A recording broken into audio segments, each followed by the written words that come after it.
Okay, guys, we are live. So for those listening at home, welcome to the Dungeon Musings YouTube channel. My name is Kevin Madison, and I'll be your friendly, what am I going to be, your troop leader, I guess, today, because today we are playing the final of our player pick sessions for 2025. These are the 6 games that were picked by the player roster that they'd like to play this year. This is our top pick for the year. This was the one that won out over, I want to say, about 30 other games that ended up being in the roster for what people were voting for and stuff. And that is the excellent Fading Suns science fantasy RPG, most recently published by Ulysses Spiele. And design, it's Bill Bridges, isn't it? Yes, Bill Bridges and Andrew Greenberg. Right. Okay. And this is my first time running this. I have played it either once or twice with Graham running it admirably for me. So I'm no doubt going to get some things wrong. There are some things we're going to intentionally ignore just for the sake of getting a 4-hour session in. But what I will apologize proactively for is things about the fiction that I get wrong. I have tried to make sure I understand the little fenced-in area we will be playing in, but I do apologize to Fading Suns aficionados for things I do get wrong. I'll also point out that the adventure we're playing is a modified version of Nightmare in Yngmark, which is from the Game Master's book. So if you do intend on playing that adventure out of here, today's session will contain spoilers. If you don't care about spoilers from that session, or if you've already played it, well then welcome. Let me introduce you to our troop for today. I'll go the order I've got you guys on the screen here. Why don't you tell us who you are, who you're playing today, and what is your familiarity with Fading Suns. First up, we've got Ingolf. Yeah, hi, I'm Ingolf. I'm playing Sister Ileana, who is a kind of nun character, a healer. And my familiarity with the game is absolutely none at all. So very nice. Okay. Next up is Will. Hi, I'm Will. I'll be playing Private Sanderson of the Muster. I'm the reason Evan knows about Fading Suns, probably. Yep. Because I was there when it first came out, and I fell in love with it, and I've remained in love with it through 2, technically 3, now I would say 4 editions, basically. Yep. The 2 holistic design, and FASA had it, and now Ulysses Spiele has it. And to add to your story too, Will, you also you found it at a con when it was being pre-released. I did, and it, back in those days, your con was Friday, Saturday, Sunday. It was not a huge con, so your vendors would be there and they'd be selling stuff, and then by the last day, Sunday, they didn't really want to pack the stuff up and take it home.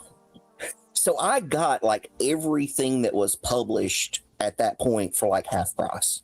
It was ridiculously cheap to buy into, and I was just so thrilled, reading it and the fiction and the concepts. It just clicked with me. It's just one of those games that just clicks. Of it. Okay, next up is Graham. Hi, I'm Graham, and I'm playing Associate Booker A. Wilson. Good evening. I'm very, very pleased to meet you. I'm playing one of the Reeves, the Grey Faces. We are perhaps the most respectable of guilds. We work as lawyers, advisors, bankers. We underpin everything, and everything works because we're here. Now, Fading Suns is I'm a bit like Will, not quite as early as Will, because Will's going to trump everybody with that one. But I got it at first edition, so I've been playing it on first edition, second edition, and now the Ulysses Spiele edition.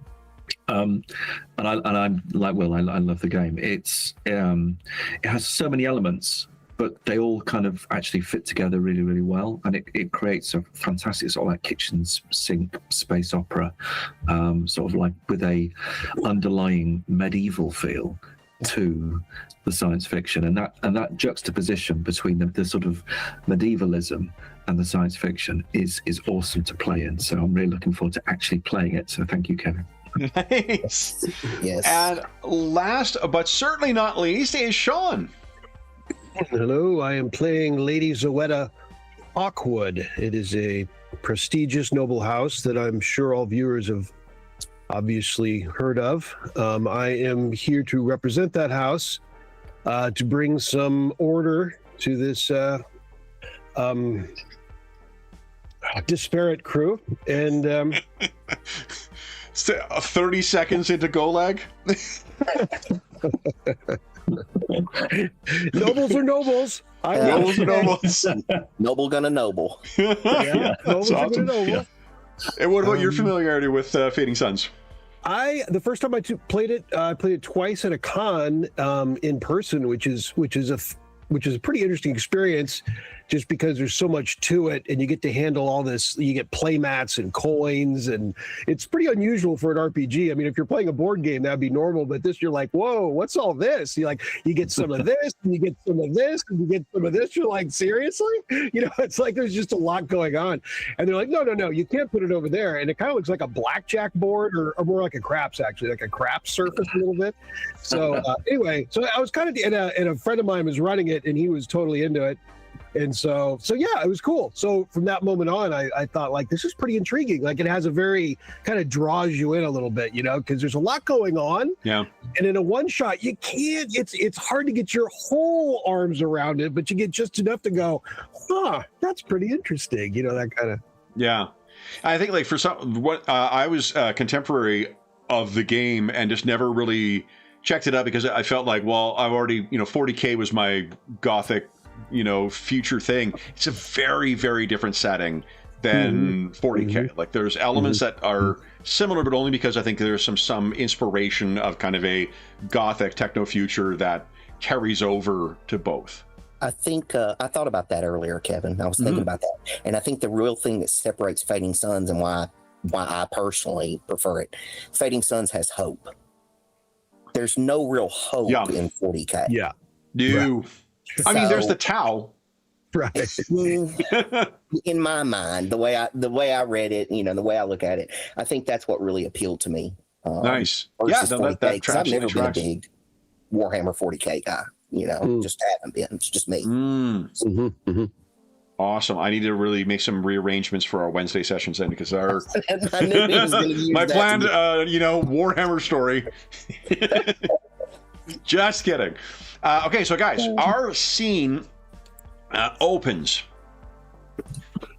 in a lovely setting. Beautiful mountains, a setting sun, and we'd hear the creak of a wagon and the hoof falls of horses.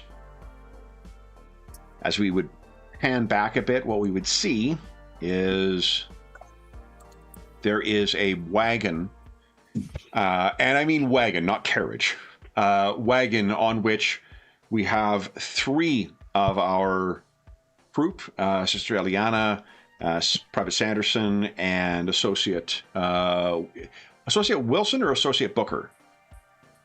Oh gosh, I'm going to say it. Actually, I'm down on my nameplate as Booker, so let's make it Booker. Booker, you got it. Booker, and on her horse is Lady Zoetta. Lady Zoetta, what is your? I think it's a destrier you have. So it's a pretty big, like, really your. Say it again. What is my what? Your war horse. Oh yeah. Yeah, it's one of the things that's in your. Would it be possessions? Yeah, a trained war horse. So you're kind of using it. You're the lady who drives a fucking 4-wheel drive to go and get groceries. I think you're trying to say Destriel. I think that's what you were trying to say earlier. Destriel?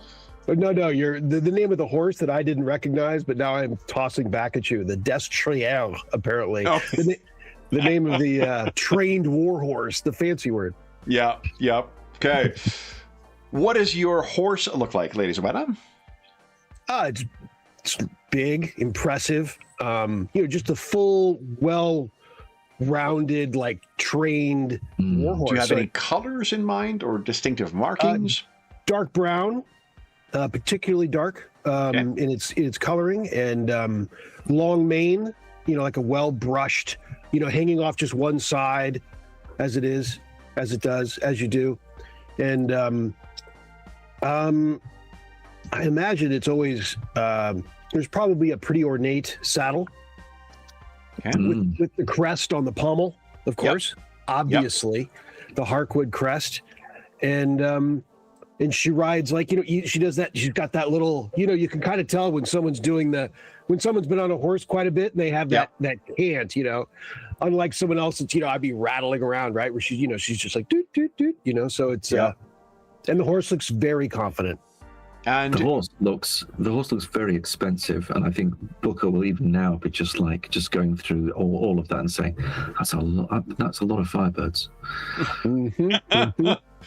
So thank you for noticing.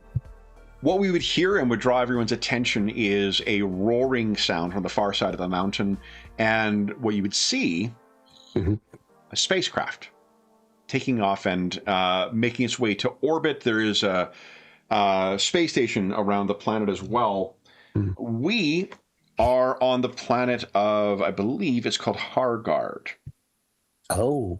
And right. Hargard is of note for a couple of reasons. For one, it is in part a possession of the current emperor, Emperor Alexius. He is the one who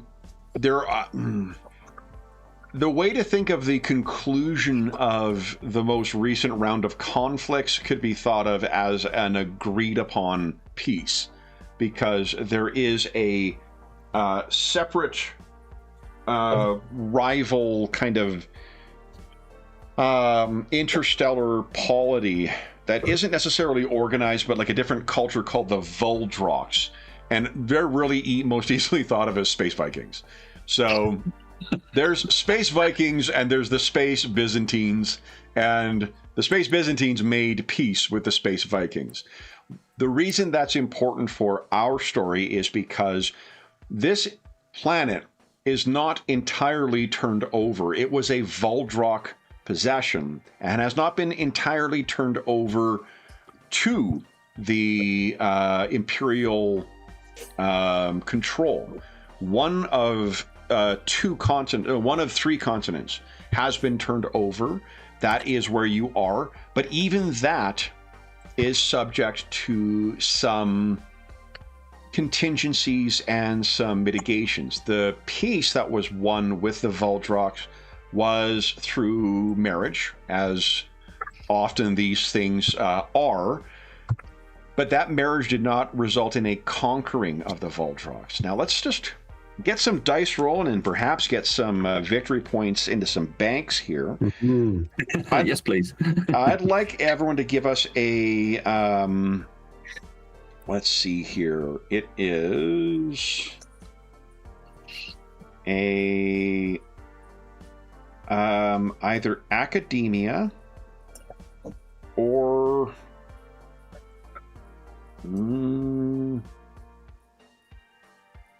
I think it's just academia or knavery with intuition, please. Okay. So knavery, knavery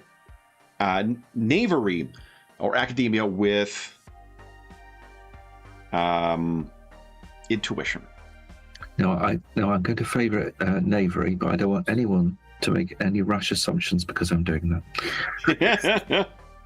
That's pretty cool where you hover your mouse over the skill and it opens up into a drop down menu. It's really nice. Also, so let me just double check here. I think Sanderson, you're going to be making this unfavored because you don't have a capacity that applies. Everyone else has at least something that would apply here. Is there a switch for that favored versus unfavored? I think it's one of the options when you click on the skills. You just get a macro goal plus minus, is that right? Yeah, it's just a goal plus minus. I think. Okay. Let me see. So maybe you just need to click on it twice and you take the maybe the higher or lower. Yeah. Okay. I mean, Sanderson failed, so you can't get more fail. That's what I was going to say. Yeah. Not, I failed anyway. Who cares? Yeah. If that's a disadvantage. All right. Slavery. Okay, so Booker, you don't. So the resistance is going to be a sliding scale just to reflect how much you actually know. Sister Eliana, you're going to be able to bank 1 because the max is going to be 3 here. What you know, Booker, is that there are still a bunch of Voldroks that are living near where you guys are going. You are traveling to a community called Yngmark, and it is the lot of you who are currently, as a troop, acting as an agent for... Where is it here? His name is...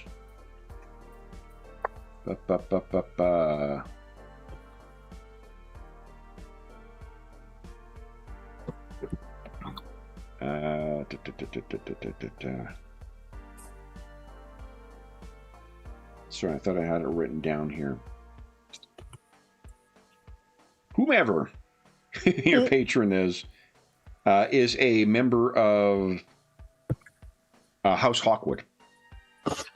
And the individual who has requested his assistance, the reason you guys are traveling overland, you are in day 2 of what's expected to be a 3-day journey in order to reach Yngmark.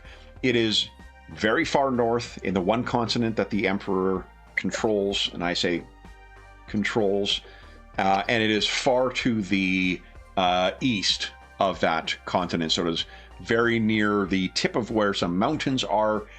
It is a very remote area, and the reason that you are helping is because Lord Hector, the individual who is asking for help, is, for one, a member of House Hawkwood.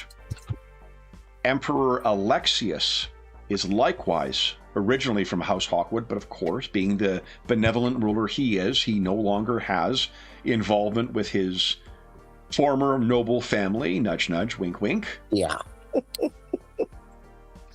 And Lord Hector, it seems, has a personal relationship with the Emperor.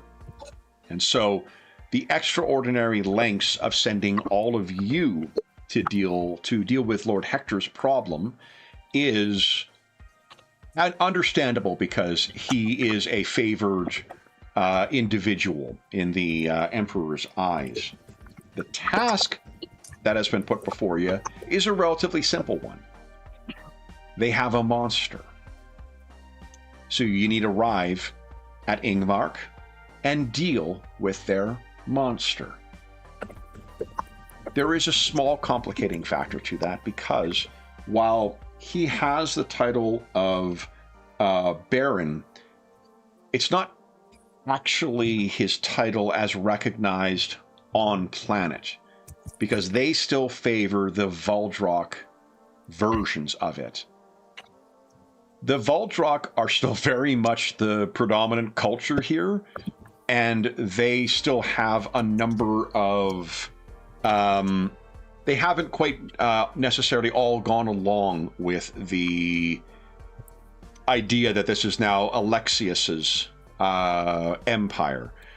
One of the reasons that's evident is, while Lord Hector was granted the land, it was as a lease at the behest of Agnar Ironleg. And so anything that Lord Hector wishes to do will require the approval of Agnar Ironleg.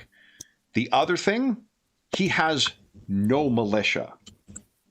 One of the terms for them settling in these Voldrok lands was that they could not have anyone who's bearing arms within there. So Lord Hector, maybe not as favored of the Emperor as what some might think. But in any event, you are traveling here. You have come down on planet. You have been traveling from the largest region or regional spaceport and have been traveling over land now.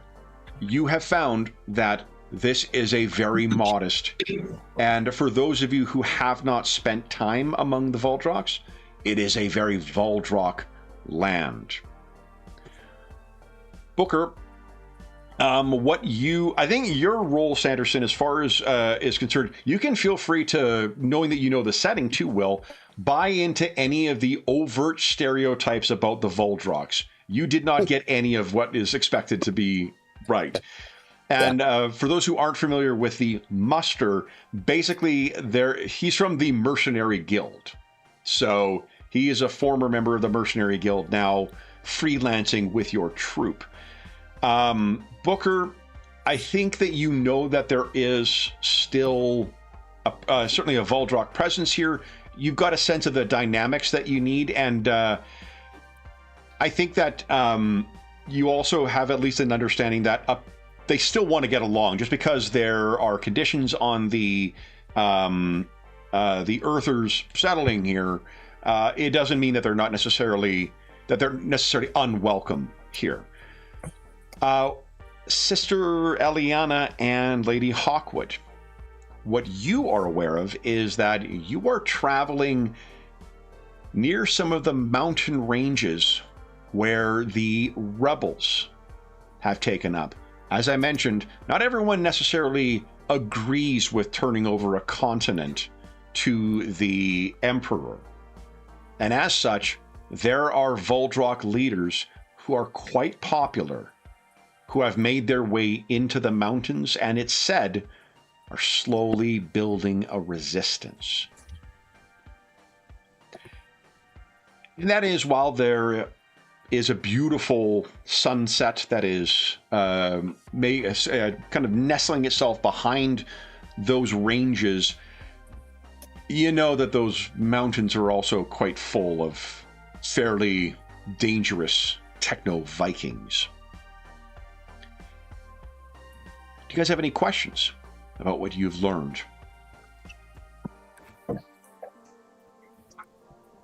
So were we given any information about the monster in particular? Okay. No, they only say that they have a monster.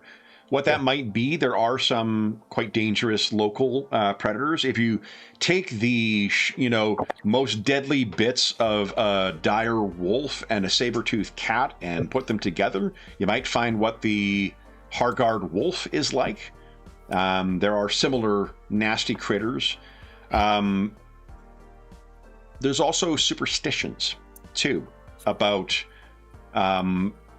some say that because the Church of the Pancreator is not something that the Voldrok adopt, that their local cult traditions may draw on darker tendencies and darker things. So it could be a creature related with that.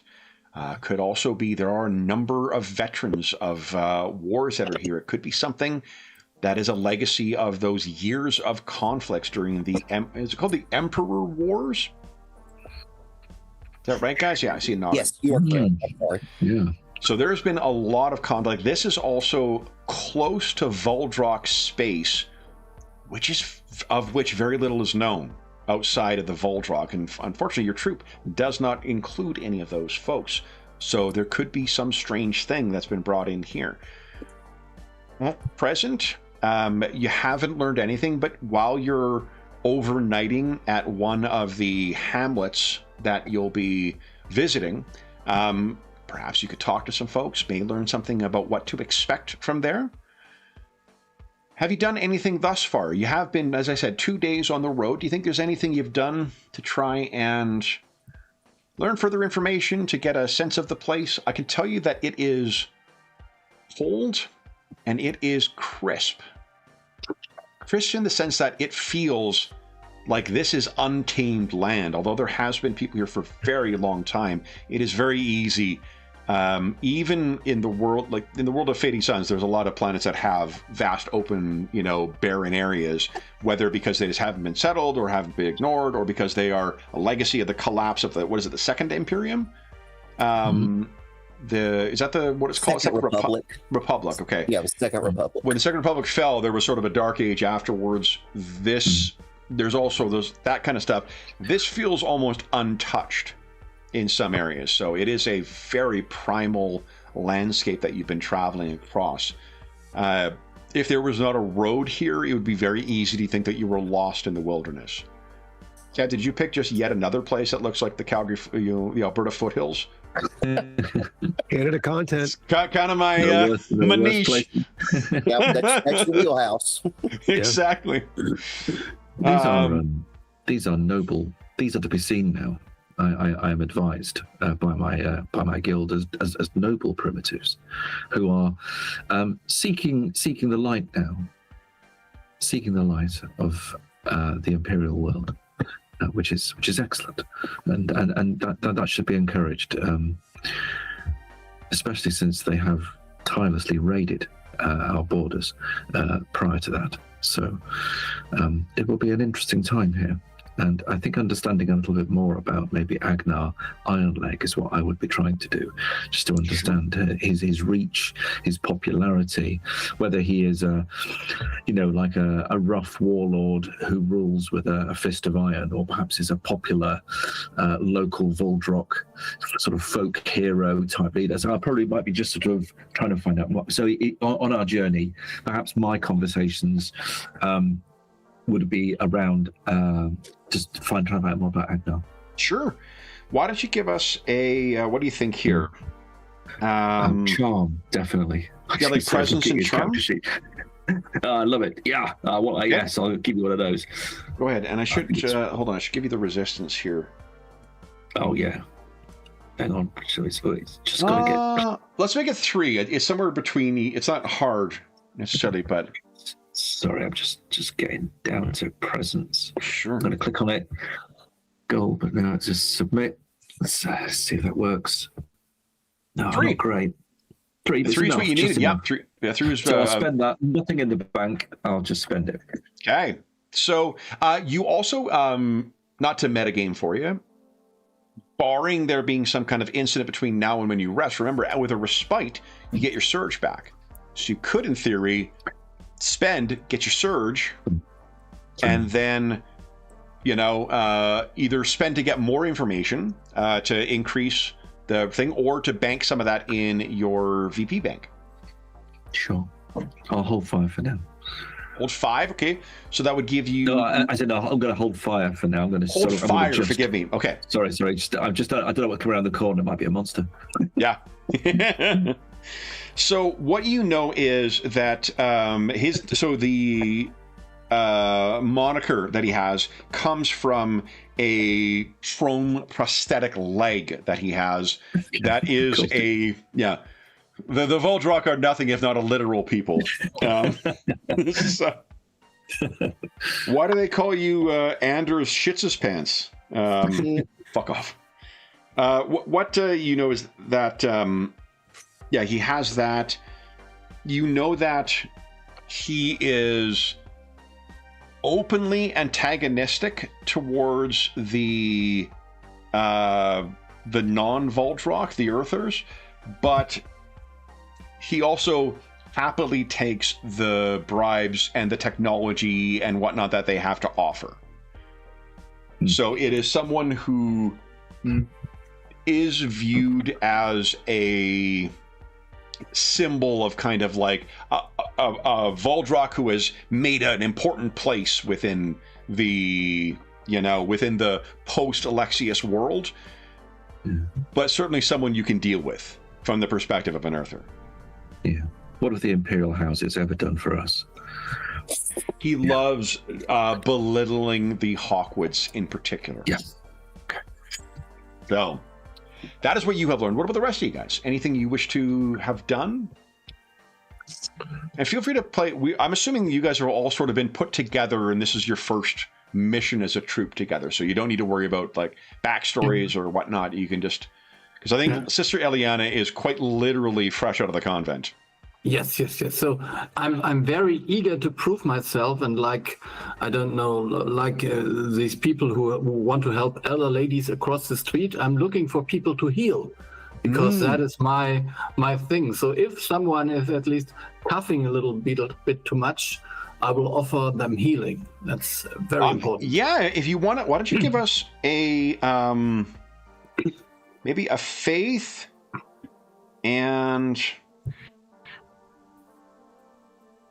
Let's see. Remedy.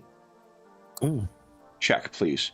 Because there's no doubt, like, these communities do not see physicians or physicers or apothecaries coming through on a regular basis. There's definitely people who would need it at the 2 communities you've stopped at so far. So I have this medical scanner, which gives kind of a +2. I don't know if I... Yep, so it'll be +2 to the goal, then? Yep. That's awesome. And still, I just... Now, you only have 1 bank. This is where you could, in theory, draw on your surge to get 6 VP and spend 2 of those to increase your goal by 1. Yeah, I mean, come on, let's do that. Yeah, okay. Why not? So then what that would do, it was leave 4 left over that would go into your bank. You've got a bank of 5 now. Yep. Okay. Now, what that also would trigger a crit, which means you guys get 1. You can put 1 weird point in. Because you hit the exact number you needed. Interesting. I don't know if rules is written you're allowed to do that, but fuck it, let's live large. Also, everyone, you get 1 weird point too. Close enough. Not everybody, but like 1 more weird point in. We should all put 1 in our green, right? That was the No. Just because you guys can draw on each other's. Oh, I see. Points. So that's good. No, if you got there's only 1 more is added. If you want to add it to yours, ladies or whatever, that's fine. Yep. That's a good idea. Yeah, that would. I think Lady Zaretta should hold all of them as a Hawkwood. Okay, so the let's do that. Hawkwoods try to collect. We try to Yep. Mm-hmm. Yeah. You have some kind of character type, Sean. I don't know. I stay in character, Ingolf. Come on. It's weird, Sean. They've actually included stats for guillotine in here too. It's really. It's very important for the nobles to think they have power, and so absolutely continue. So you can put 1 in your. Each of you can put 1 in your green. You got 1 from the critical roll, Sister Eliana, and you got 1 from the just everyone getting 1 every half hour. Oh yeah. So you have made an incredible impression. There is and has been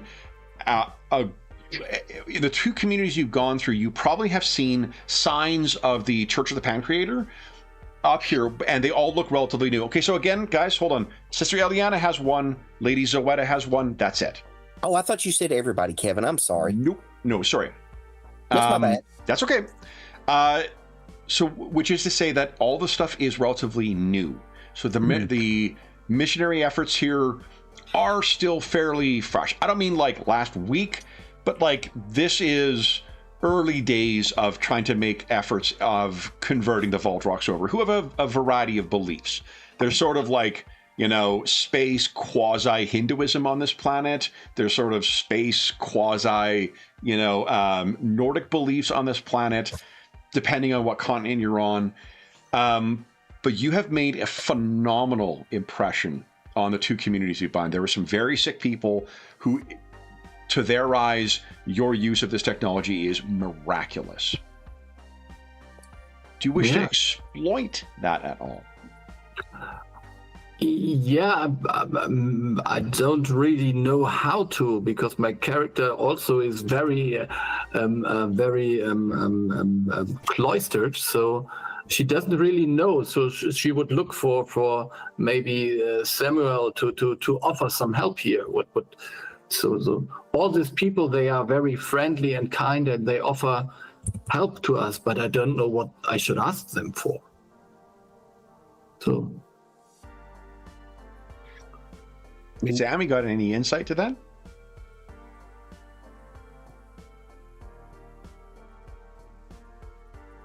Do I have any insight? Did you hear what? Go ahead, Ingolf. Yeah. So Aliana would ask you, because she's very new and she does not really. She is not a people person. Completely. Bless her. You're also probably, Sam, the least like boss looking. Hey, this is true. He's a grunt. I wonder if impress, or I'm just looking at my skills and I'm just thinking about how he would address that. Mm-hmm. I think he would use impress, because he's not a bully, but he's full of bravado. Well, do you have an answer to Sister Ileana's question? Yeah.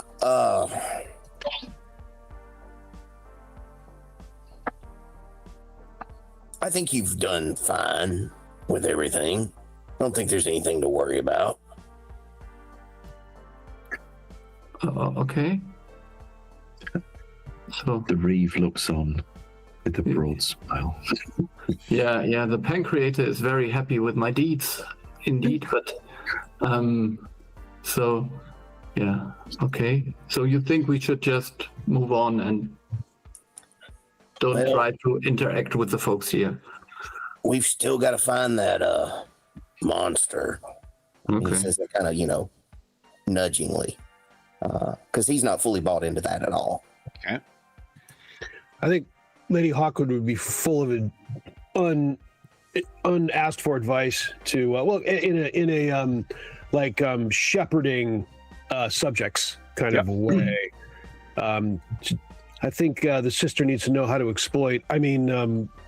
Use like her methods and her abilities to help people to create bridges and accomplish what needs to be accomplished.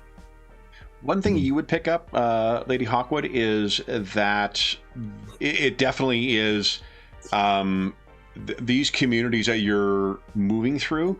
It is a sprinkling of House Hawkwoods.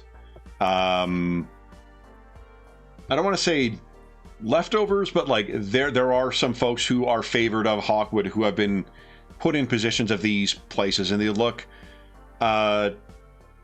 they look like landowners of I guess it does not match to, like, say, the grand Hawkwood estates on, what is it, Byzantium Secundus? Yes. Yeah. This is incredibly... Imagine that you think you're going to get a noble estate, and in your mind you've got, like, Versailles or something like that, and you go in, and you're like, oh, it's the fucking, the village from 13th Warrior.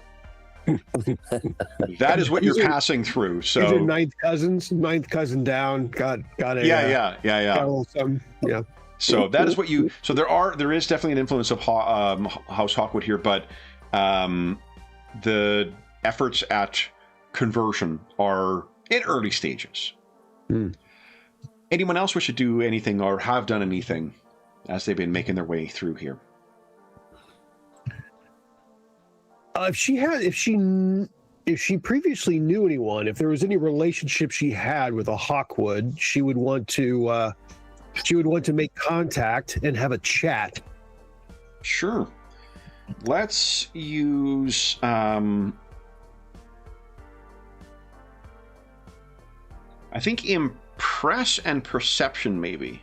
That would be sort of like a way of remembering whether you've dealt with these folks before. Okay. Plus 0. Let's see here. Hold on. Do you have a capacity? Yeah, you definitely have a capacity that would apply here. So plus 0. Yeah. Okay. There you go. Okay. So 2 is no. I don't think you've got. You know that there's nobody you necessarily recognize here. Although you do know that Lord Hector was a questing knight.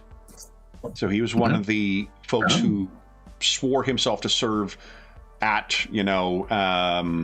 Emperor Alexius's kind of, is it direct control, or like, because he sends them out like Arthurian knight style? Yeah, that's what the questing knights were originally sent out, mainly, number one, to do this, to find lost worlds, and then kind of try and bring them into the Imperium versus bringing them into Hawkwood, Hazat, whatever. Okay. Then, so that's what, that he, and apparently his father as well, were questing knights. So, anything else you guys wish to do before you reach your first destination, before you reach Yngmark? Then you guys arrive at your final village before you go. It is very much like the others before. There are some very new markings of the church here. There is a very seemingly humbled member of House Hawkwood, who is the lord here, allows you to stay in their manor house, which is a 2-story brick building that looks like it was slapped together perhaps a month before they arrived. And unless I'm assuming that what you've done thus far is sort of what has carried over in your chatting with them. You do complete a respite. So, Sister Eliana, you'll get your surge back. Okay. And then you will be setting out for, unless there's anything you wish to ask of your host, you guys are setting out the following day to make it to Yngmark. What was his name again, Kevin? Sorry. Of whom? Where you're staying? Our host. Unless you're talking to him, doesn't really matter. Okay. Yeah. Yeah. I mean, I wouldn't mind. Since I don't know anyone else, I've been looking at faces and I haven't recognized anyone. I perhaps would, have a chat and see if he has any rumors he's heard, any tips. Like, we're on this mission. I assume it's not secret, unless it's secret, but I don't think it is. Has he heard anything? Is there anything of disturbance in the region? Anything I should be worried about? I know this land is in transition. And is there anything I should be concerned about? Are you suggesting that House Hawkwood can't control its own land? That's quite scandalous, ladies and gentlemen. I wouldn't put it that way. I would say that since things are changing, that some people are brought into the fold quicker than others. So what do we think here? Charm with presence? Yeah, that sounds reasonable. Okay. +0? They are a member of House Hawkwood, so let's give you +2 for situational. Okay. All right. Look at that. Ooh. Now, you're only going to... So it depends on how much salacious shit do you want to get into. And I'll tell you where the sort of the top end of it would be. An easy task has a resistance of 2. A hard task is 4. Demanding is 6. I think at 6, you're going to get like gossip about his house. So you don't need to spend any VP beyond that. You could bank the other 5. And it tops out at 7? Well, it tops out at I think 20. 14. Miraculous is 14 or higher. You could spend as many as you want on that. But this person only knows a certain amount, even though they are the neighbors. So they're going to have a little more insight into sort of the inter-house, But my VP bank doesn't have a cap. It does have a cap of 5. 5. There we go. Yeah, because of your level. Yep. Well, let's see. Oh, Graham, you're muted. Sorry. Tamo. Sorry, I got a bit of background noise. I'll just say 5 VP bank. Gosh, I guess it's better than nothing. Yeah. Okay, so, but there is of note, this is where Sister Eliana's ability is pretty cool because she can share her VP. Ooh. So, all right. It seems to make sense to spend the 6 and bank the 5, right? I agree. Yeah. Yep. So here's what you find is that Lord Hector is married to Lady Cristal, and the marriage is, as is not uncommon among nobles, one of convenience. Lady Cristal, it seems, thought she was marrying a questing knight who would be absent an awful lot, or perhaps be taking her to exotic new places.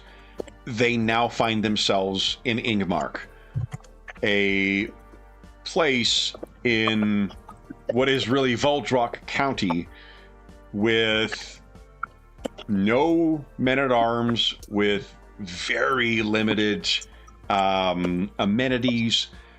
She does not seem to be terribly happy.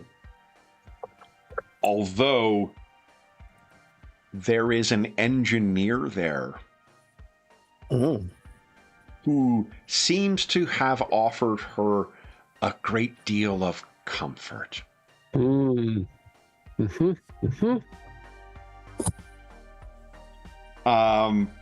They also know that Father Fortis, who is the local priest,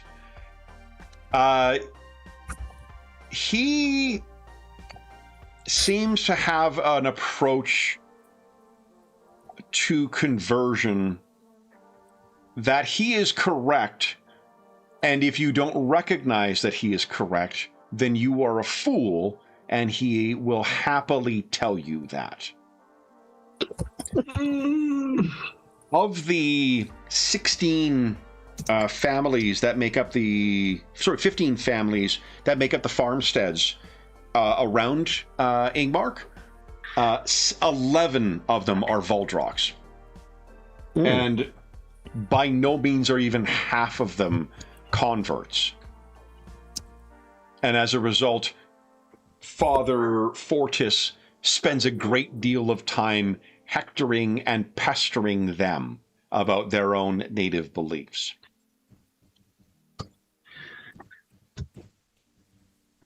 It seems like the Lord has a dog. Where's she? An outspoken dog. Yeah. It's been so cold here today that I expected nobody outside, but someone has the temerity to park across our street, so Well, security Anna's going to let him know. Security. So what you know, what he also says, if you ask about the monster, oh yes, it's real. For months, there have been sheep that have been going missing, and the locals, the Voldrok at least, have a name for this creature. They call it a Moorgaunt. So named because one of the large sections of the lands that make up Lord Hector's lands are moors. Totally, semi-swamps and quagmires that just are not able to be turned into arable lands. And it's said somewhere in there, in that mist-shrouded moor, is where the Moorgaunt lives. So it very much, they are not wrong.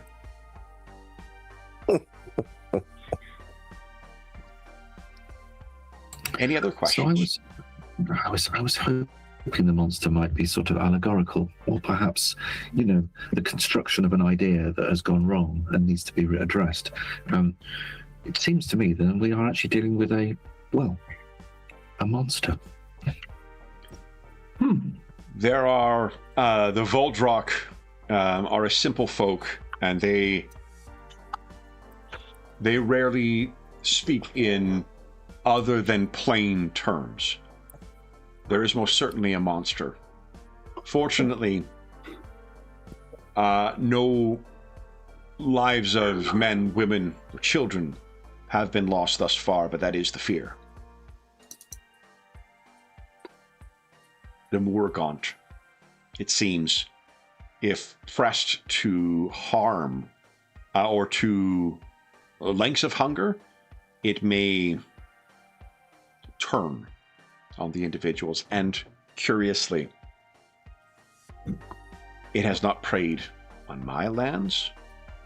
It has not preyed on the lands of Agnar Ironleg, who rules from, I'm telling you, Anna, hold on, Dwimmerhall.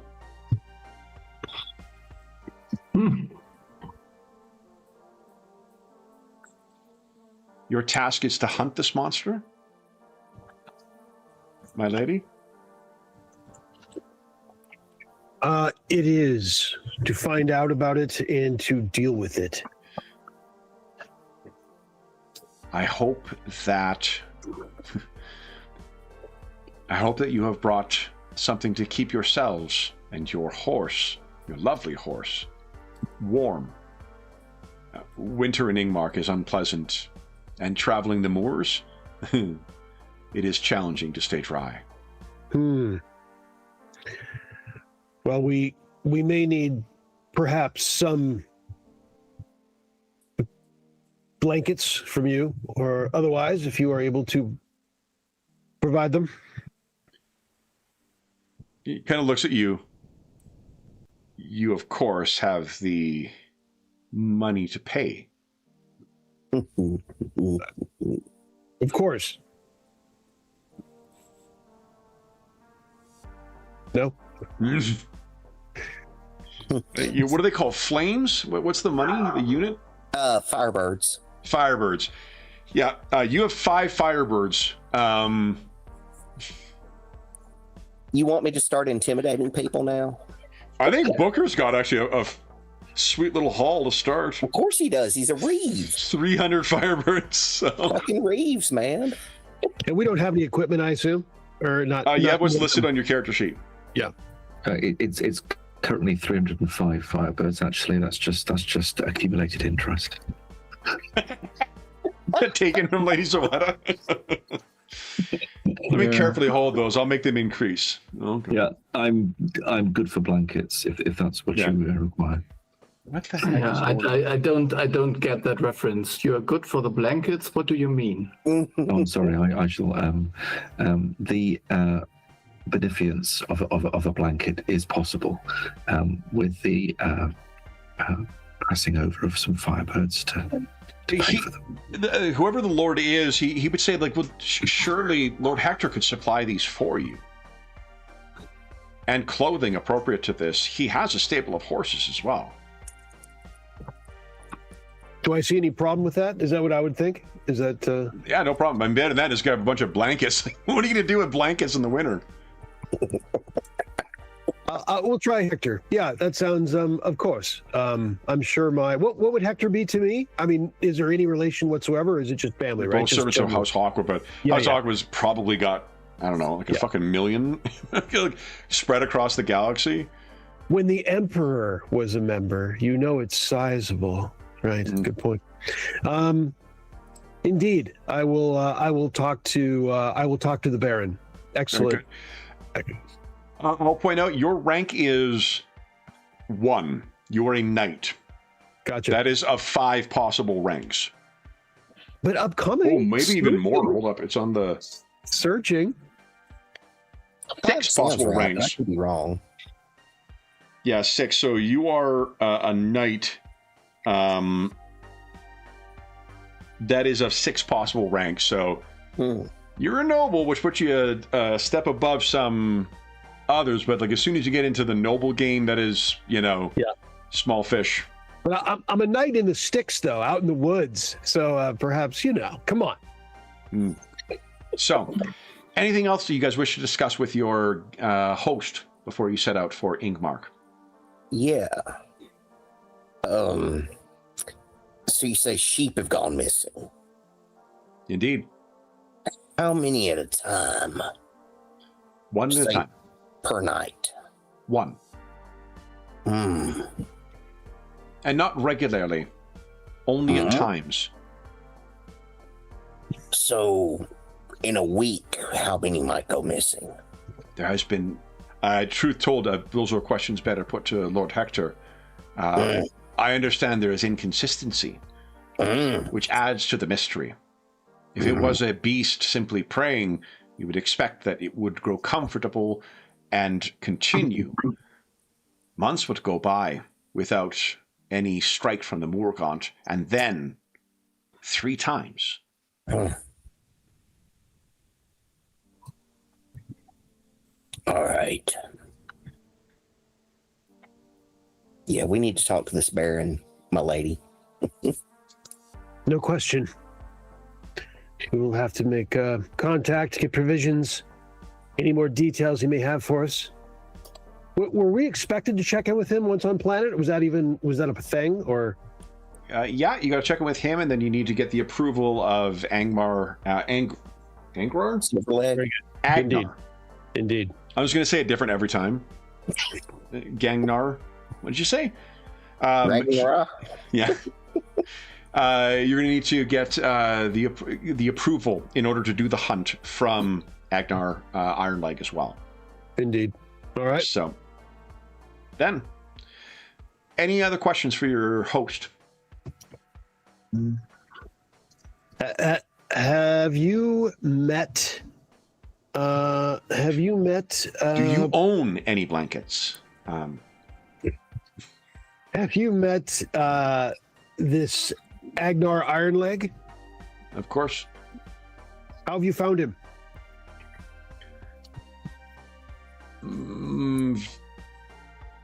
He kind of looks over the lot of you to decide. Why don't you give us a... If you're trying to get him to be candid, I think presence and impress is probably the combo. Unless you think there's something else. No, unless you want me to try to intuit, impress and intuition. But yeah, presence sounds fine. If you want to get an answer to the question, that's probably... If you want to intuit as to why he might be cagey, you can certainly do that instead. That would be intuition and...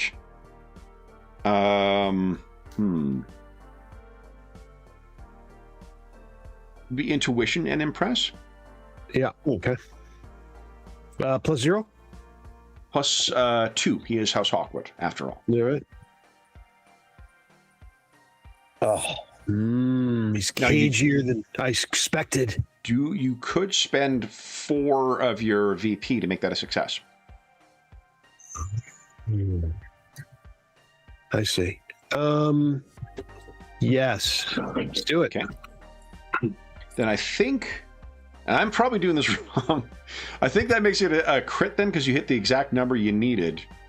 We get a lot of crits in this game. It's great. I feel like that's probably not right. Is it only when it's the natural roll to what your target number was? Yes, I can't remember, and I can't find a specific... Here's what we're gonna. Here's my immediate house rule for it. Is that if you remember, you can spend 1 for 1 to increase the goal, the number you need to hit. If you roll what you need to hit the first time, that gets you a weird point. If you don't do it, then you can just buy a success. You get the benefit of the success. You don't get a weird point. But, Will, would you kindly add 1 weird point to the pool? Because it's 2:30 my time. So then, yes, Lady Zoetta, what it seems like is... oh, hold on. You got a fuck ton of... wait, is that... That can't work that way. I think if you have to buy the success, you don't get any spendable VP then. Is that right? Let me go look. I was just... see. Oh, that's the wrong section. Critical. Because otherwise it wouldn't make any sense. It's not the critical I'm thinking of. I think it's an optional rule to spend... Accenting. Let's see. Okay,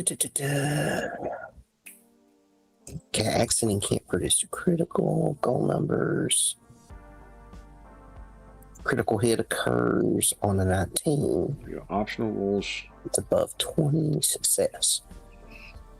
A critical hit results when you roll your goal number exactly. Yeah, roll. Right. I think that's in combat, but I think that's just any time. applies. Okay, so it's called accenting the die roll. Yeah. When you're spending points afterwards. I'm on page 35.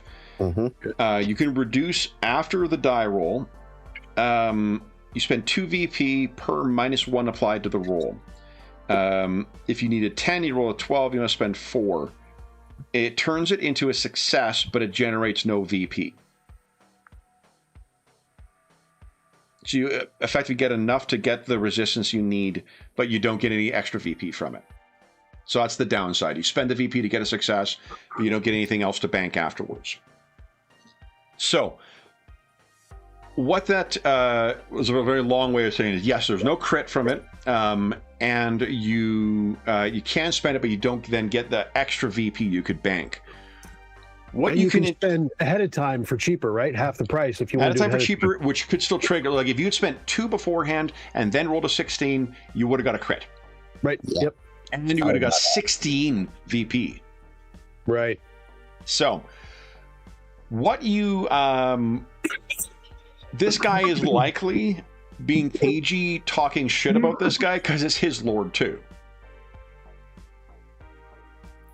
And if you guys are here trying to figure out a way to get, and you're gossiping all about Lord Hector's place, he knows you guys are gossips, so he's probably not willing to share any candid stuff about Agnar for fear that it might, be shared with someone else. That's not to say that you couldn't get an answer from him, but that's the reason he's likely being cagey, Lady Hawkwood. Very good. Do you want to press the point? Uh,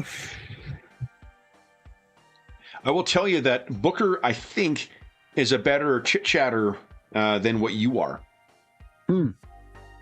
Yeah, maybe it makes sense to let it rest as far as I'm concerned, and mention it to the Reeve and say, I assume he's there as well. Like, I'm assuming that everyone else is there, unless you tell me otherwise. Sure. Only because Booker's charm and presence is a 16. I give the Reeve a look. And just assume the Reeve knows what I need. You're getting a strange look from the noble. That does happen from time to time. I think it's their breeding. I don't think they can actually help it. Is that inside talk? I'm just checking. That's inside voice. Yeah, yes. Yeah. My lady, can I assist? Please. You had some. I know you had some thoughts. What's your title? Something Booker? Oh, it's Associate Booker. Associate Booker. Yeah. Indeed. Please. So then, Booker, I see you do have Customs Court as a capability. So you're not suffering any difficulties here. What would you like to do? I would just seek to understand. Well, I suppose.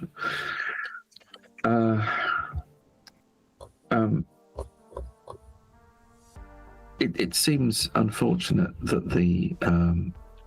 it seems unfortunate that Lord Hector has been unable to deal with this monster, and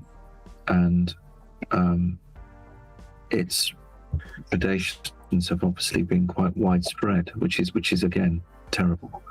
And we're here very much to try and support the noble house in improving their lots. It can't help the current, I won't say volatile situation, but mixed situation of ownership and understanding, to have such beasts interposing in the gradual assimilation and to the house.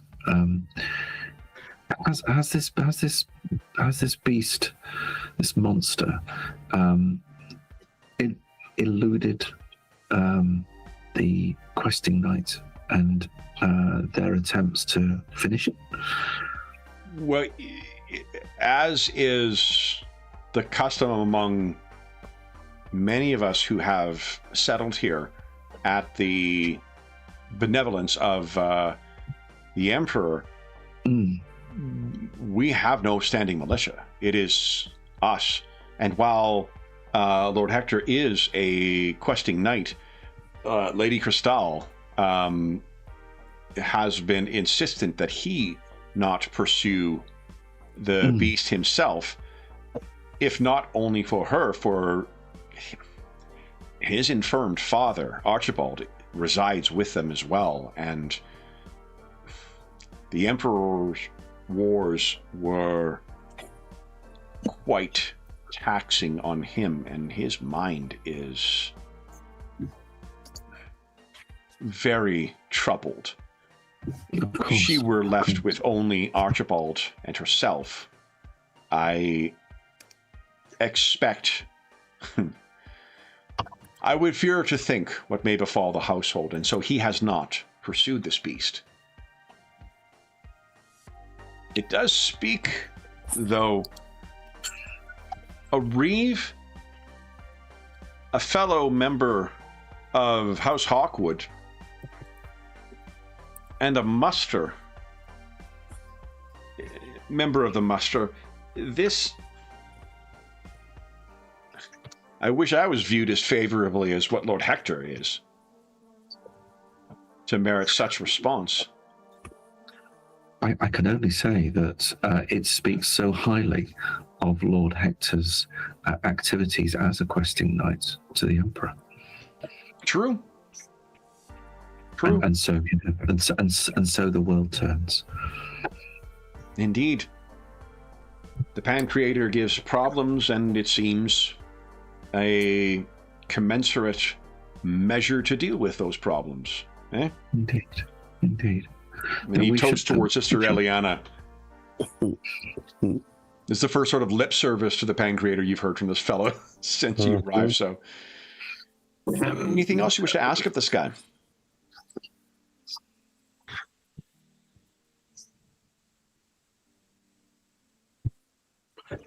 Can't think of anything.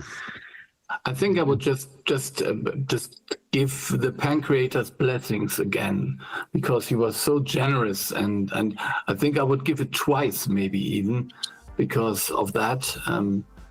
So it's a little bit annoying for him, maybe, because it's just. Yeah, it's in the sort of modest, brick building that makes up his, manor hall. It's like someone like standing up and breaking into song at a Thanksgiving dinner. It's far too fucking much. Anything else you guys wish to do? No. I suppose. No. I suppose Associate Booker's real interest is there anything I can squeeze out of this mercantilely? So I might be interested in what goods of produce that they create locally, and whether they are interested, or whether I can foresee any useful markets for that. Okay. I mean, like, wool is a big thing around here, given the flocks of sheep and stuff. Timber, that kind of stuff is sort of the thing. Although, if you're asking specifically about Lord Hector, it's wool is the primary export from his domain. Then, unless there is anything else, you guys have a relatively comfortable night's sleep, albeit in a very Sam, I think you slept in way worse places than what this is, but the rest of it is very modest. You have noticed in the noble places you've stayed thus far, like, it is a substantial step down from. It's almost as if, like, to some degree, and this will be greater or lesser among some of them, they're almost embarrassed by what they have on offer. There's no servants, for instance. This is, them cooking in the kitchen and bringing shit out for you. So it's a stark contrast to how some other nobles may live. Although Lady Zoette has got 5 Firebirds to her name, so perhaps she's a little aware of what it's like to fend for oneself. That's a whole other story. How did that happen? How'd that happen? Then the following day, you guys set out, and once again, this will be your last stretch. You will not be traveling on by wagon. You'll be traveling on foot from here. So it is. Horse. No horse from here. You still have a horse because you actually own a horse. Nobody else does. This, guys, is Yngmark.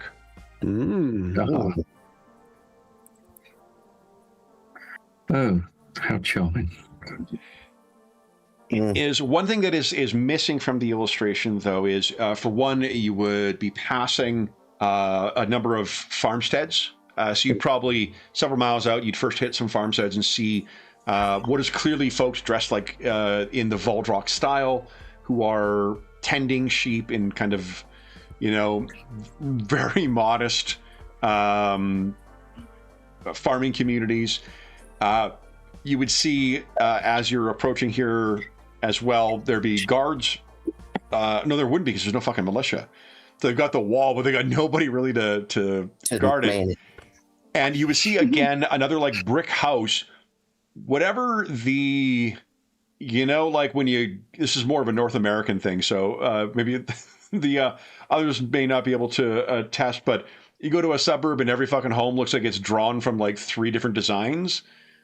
That's kind of what this looks like. The manor house itself is a brick design, clearly by the same manufacturer that seems to have cobbled together the other Hawkwood buildings as well. So it's a little nicer than the thatch and whatever else that's around.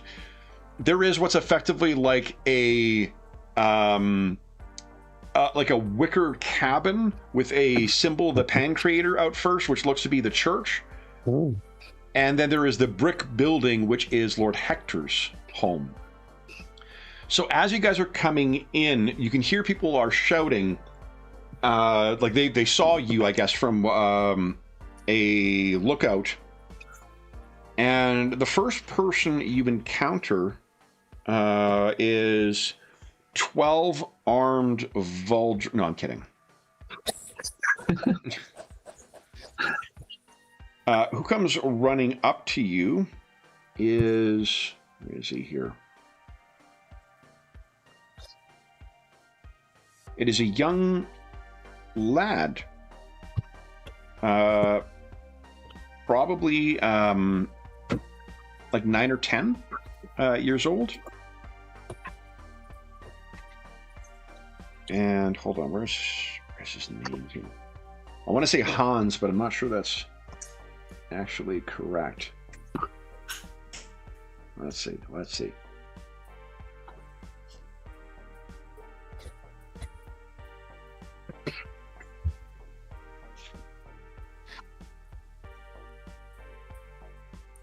John is his name. Voldrock name. So this little fella, blonde hair, comes running up, and he particularly comes up to you, Lady Zoetta, as soon as you kind of ride through the gate. And he says in, is it Earther? I think that's the common tongue, isn't it? Earth, yeah. Earth. Says in very accented Earther, take your horse, I am the stable. Very well. And I will, I'll give him a smile that he is welcome to serve the House of Harkwood. And Hawkwood. Hawkwood. Hawkwood. Hawkwood? So let's see here. As you are getting off, you guys would be looking around. This is a very sparsely occupied facility, but what you do see come out from the two-story brick house is this individual, Lord Hector, who is dressed very practically for one of the noble house. He has a sword at his side. He has no doubt some markings of House Hawkwood on him. But he comes out and he says, "Hello, you must be Lady Zoetta and Associate Booker."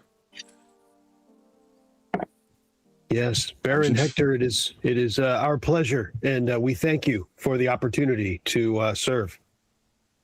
He laughs and says, hold up.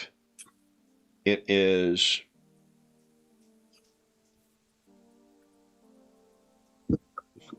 He kind of smiles and he says, the first thing to learn, if you are speaking to Agnar, when you speak to Agnar, Shieldman Hackthor.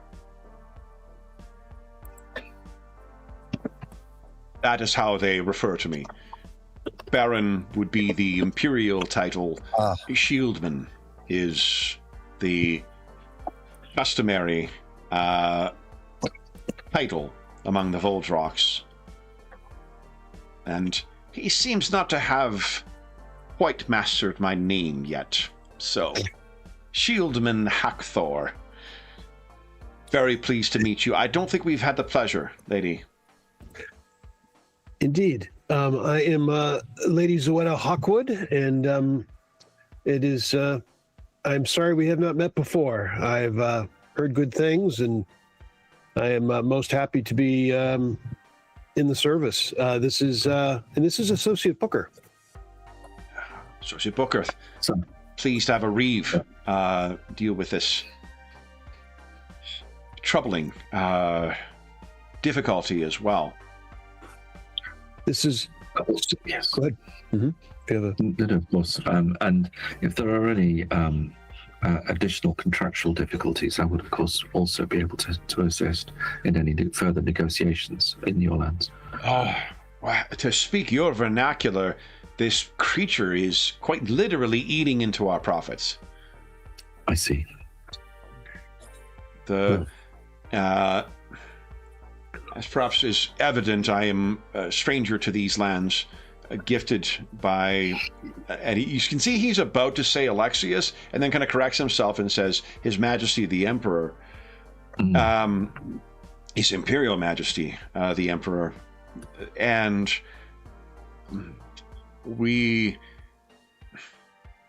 I have limited resources with which to deal with this. Your assistance is, and he kind of looks over at Sam and at Sister Eliana. I did not realize we would have yet another priest among our numbers, and you brought support, it seems. Oh, yes.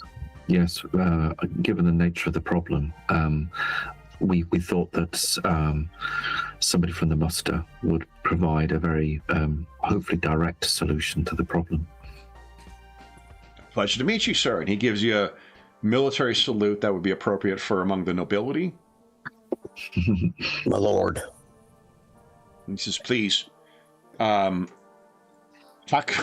Hector or Hector, either will suffice. And he kind of bows to her. And he says, Father Fortis will be pleased to hear that there's one of the Church of the Pancreator here as well. Sister Eliana, if it pleases. Sister Eliana, the light of the Pancreator upon you. I'm pleased to see you. Welcome to my... Yes. You can see his eyes kind of like dance over to where the church is, and he looks a little embarrassed about what, they have to offer as far as, Yeah, I would not getting the clue. Yeah, we've heard many things about the church and Father Fortis already. So we're very pleased to be here at last. I see. And I think his eyes sort of like dance across Sam and Booker and then land on Lady Zoetta of like, what have you been doing here? We have, yes, we enjoyed our journey here, getting a bit of the lay of the land, and of course our generous host. What was our host's name, Kevin? Unnamed. Unnamed. Our Never host. gonna see. Sadly, he was murdered almost immediately after breakfast, and we'll never learn his name now. No, what's your name? So as notable and helpful as he is, rest assured, we will never see him again. Fair enough. Our generous host, and this looks like a good budding land in transition, of course. But I am, and I'm most happy it is under your management, as the entire Hawkwood family is. You almost said Harkwood. No. So, what you see as well, there's a building that you can hear the door shut, and there is a woman who is walking the direction. You notice the sigil of the engineers on her smock. And he says, this is our local blacksmith. This is Lux. And you can see kind of flinches. Clearly that's not her name. And she steps forward, kind of taking you all in, and the look she's giving you tells you, like, she may have expected that you guys someone would be coming, but she's a little taken aback by the diversity among your troop. And she says, welcome. I am LVX. If there's any assistance I can offer, please, do not hesitate. Good to meet you, LVX. I appreciate your your readiness. Of course. She turns and says something to him. There's some task that she was working on that she's completed. And she says, good. LVX, you will join us for dinner this evening. And he says, Lux. And she says, of course. It would be a pleasure to welcome everyone. And he says, and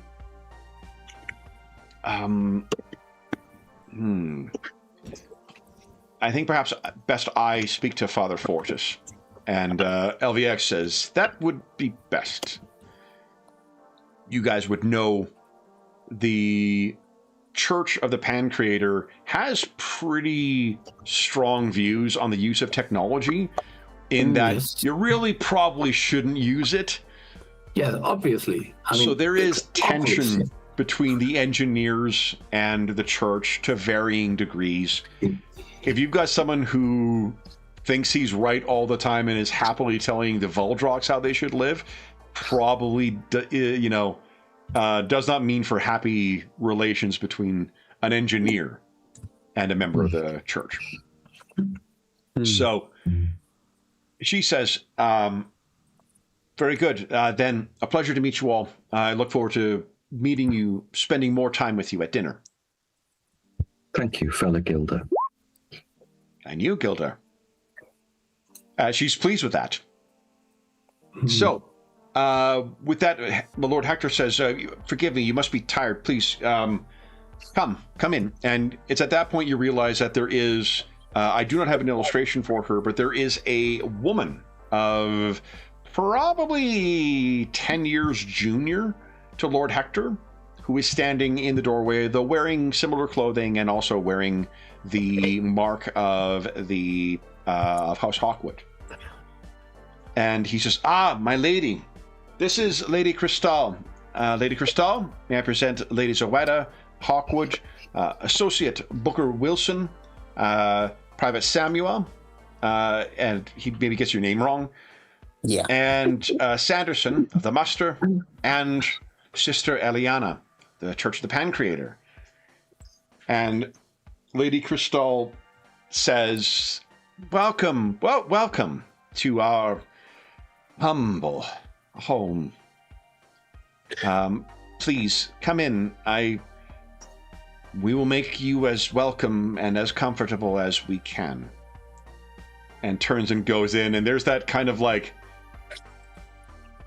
you know what, an unhappy couple have like an unfinished argument that you've walked in on. That very much is the vibe between these two. Of just this, like, oh my god. As long as they don't talk to each other and just talk to each of you, it should be fine. But as soon as they have to address one another in a public setting, it's just, you can feel the tension between the two. So, which is to say, it's going to be a miserable fucking dinner. Well, I shall ensure the imperial etiquette and the appropriately and well-practiced bow to her ladyship, nevertheless. Very nice.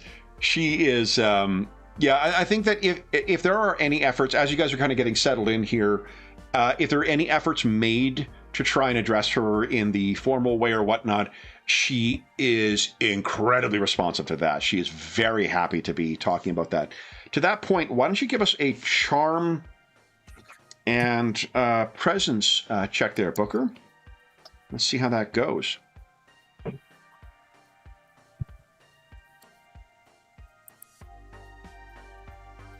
Come on, big money. Now you could. Do you want to surge? I do. Okay. I'm gonna surge. Okay, so that means you got 2 in your bank then, and that'll make it a success. Okay. So what she says to you is she is very welcome, and I think it is. There's no hiding that she absolutely fucking hates it here. There is that's your weird points you just put in. Oh, I'm sorry, look at that. That's okay. Your blue bar is what you're looking for. Yeah, no, it actually feeds off the sheet, which is pretty good. So if you put that in, does that work? You should have 2 in there actually, not 5. 2. Yeah, because I've you got 6 from the surge. You would have to spend 4 to make that a success. My surge rating is 9. Oh, your surge is a 9? Mine's a 9 too. Me too. Is it? Holy shit. Okay, you guys got way more. Why did I think 6? We're very powerful. Very, very fine. Yeah, really. Hell yeah. You underestimate the power. No kidding. Oh, Dude. You got awkward. tons in. Look at that. I think I've shortchanged somebody here along the way. Come on. No, don't worry. It's fine. Okay. So, Yeah, I in figured which case, she's out in the sticks. you know what? So you bought the success. You could actually spend more. That roll doesn't generate any VP, but you could spend more to increase the impact if you wanted. Yeah, I could do that. I could spend another couple, perhaps. That pops at 1. Yeah. I'll drop that down to 3. Okay. So Done. what do you want to push the conversation towards? I suppose I would be looking to maybe try and understand her particular difficulties. Okay. So, I think what you understand, it is the gossip does seem to be pretty on the money. It does seem like what she was promised as far as what life with a questing knight who's favored by the emperor would look like. It wouldn't be a place that barely has indoor plumbing. You know, like they don't even have an honor guard. They don't even have, like, we have no one to protect us out here. If the Valdroks decide that they are dissatisfied with the role, or if the rebellion in the mountains suddenly turns to something more active, there is nothing that can be done except for her husband and her doddering father-in-law. Anna says hi. What's up, Anna? Sweet. You feel she scared off all those people? Yes. Good girl. I try to assure her that our presence here is perhaps a symbol of a change in circumstances, and certainly to ease the load with regard to dealing with the monster. That is most welcome to her. I think with having spent 2 points as well, there are 1 or 2 times where she speaks about LVX in a way that makes it clear she's very close with her. Right. Okay. It may come up with the point of maybe like you mentioned about the engineer or mentioned about the pronunciation of his name. It is a point of frustration for her that Hector doesn't get the name right ever. He keeps calling her Lux. Her name's LVX. So, yeah, that's also it does seem that Archibald, Lord Hector's father, is a bit of a burden, as those with deteriorating mental capacities can sometimes be. Particularly when you have no support. I mean, she has to cook the meals. Like, she's kind of making it clear that, like, it's unthinkable for her to have to be doing this. And yet, this is where we find ourselves. Here we are. So, anything else you wish to inquire of her? I don't think at this stage I want to be over pushy. And I'll simply sort of, perhaps, I will probably actually, rather than that, I will talk a little of court. Perhaps she needs to hear that. And I will speak of perhaps some of the fashions that are currently coming through court, more towards the court, which I find is fascinating. I'll spend a little time to give her some, probably the sort of talk that she needs to hear. So I'll sort of try and judge that and give her that rather than try and pull things from her at this stage. Well, you've got the Reeves Crawler, which is a TL6 think machine. You may be able to, like, spool up some images and something like that. Well, especially before the local priest comes in. Yeah. Yeah. Okay. So then... Oh, so sorry. Go ahead, Eliana. Yeah, so I was speaking of the priest. So I think that if possible, Eliana would ask to be excused to just have a short prayer in the church, because that's what one is supposed to do after a long and tedious journey. Yeah. So, if you head into the church, is anyone else joining Sister Eliana for a quick chat with the Pan Creator? Actually, yeah, Private Sanderson, he's actually surprisingly religious, so he's going to follow along with her. Got it. So as you guys walk into the church itself, what you find, I mean the church, this is who you find tending to the sort of modest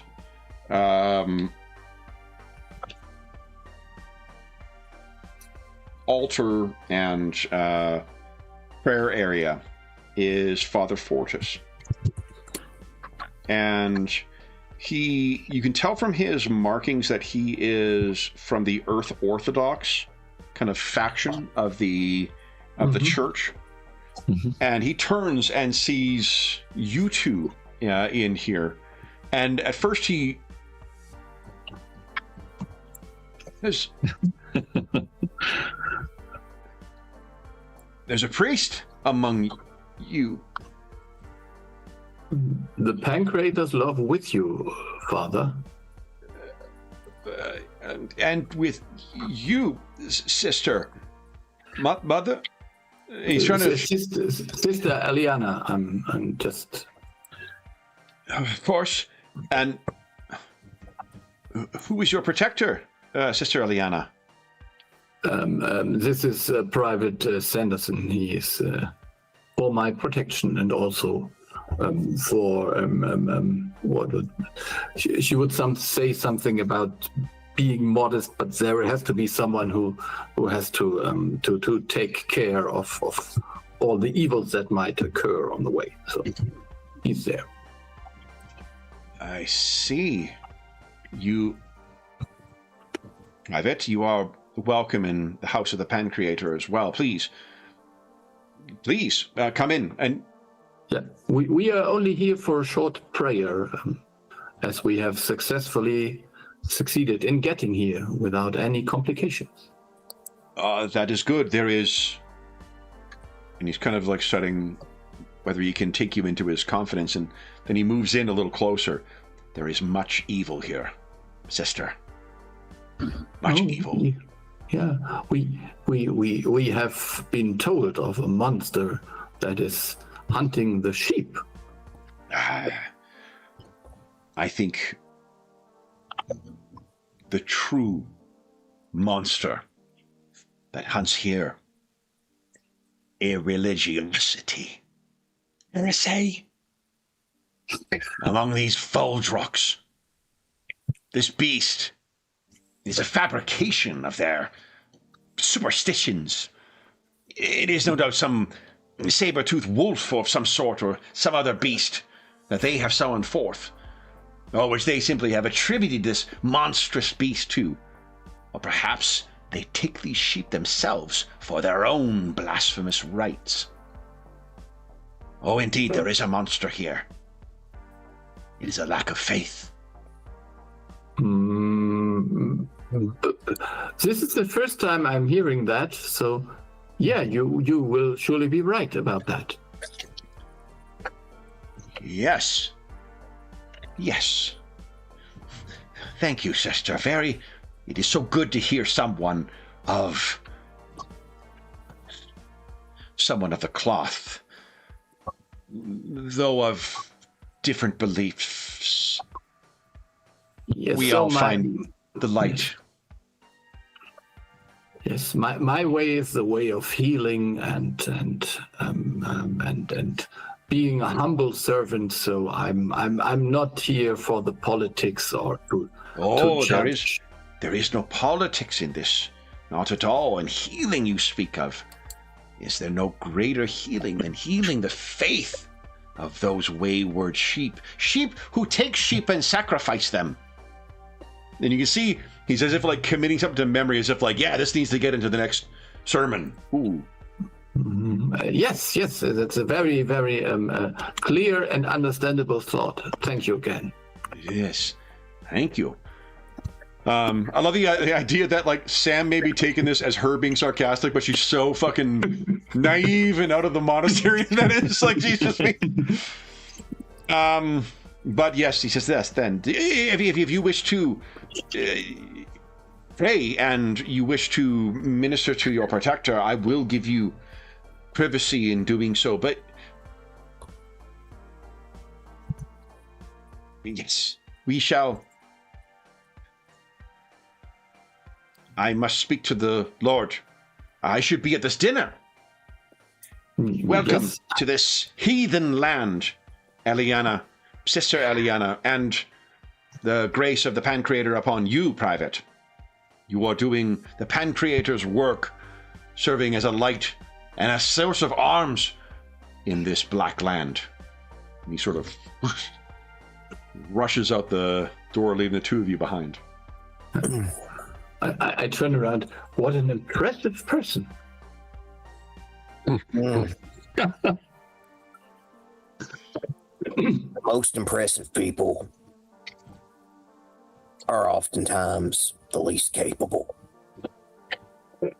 I will make a mental note of that. Thank you. Okay. Yeah, really. So, you guys are having an opportunity to have your prayer. Lady Zoetta and Associate Booker, anything you guys wish to follow up with Lord Hector or Lady Cristal? I think as a knight, even though I've been, I've gotten the gist. There's not much here. I think I'll walk the grounds, from a knight's perspective, and just have a look, just for myself, just in case. If you wish, Hector will accompany you and show you what can be shown. I mean, and I'll say, if you have pressing matters, my lord, but I would be happy for your company to be certain, but don't let me be a burden. When you ask about, if you have pressing matters, I think he kind of gives you, like, if it's just the two of you, he kind of gives you a look around. Like, very good. Yeah, indeed. Indeed. So as you're walking with him and you're seeing what's in here, you would pass the stables. He'll point out that he has horses that he will loan you for the ride to, what is it, Dwimmer Hall. Yeah. Dwimmer Hall is a day's ride away. He'll lend you his horses. They are all in fit shape. And you can see that Yalm, the little stable guy, is like, your horse is being incredibly pampered in here. The brush, tip to tail, his mane is looking shiny. There may have even been an apple or two that have been applied. So, like, your horse is really getting the best that this stable has to offer. I'll give the horse a little, you go by and I'll give the horse a little... What's your horse's name?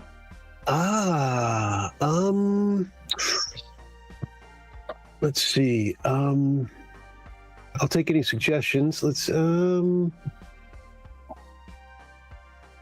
about,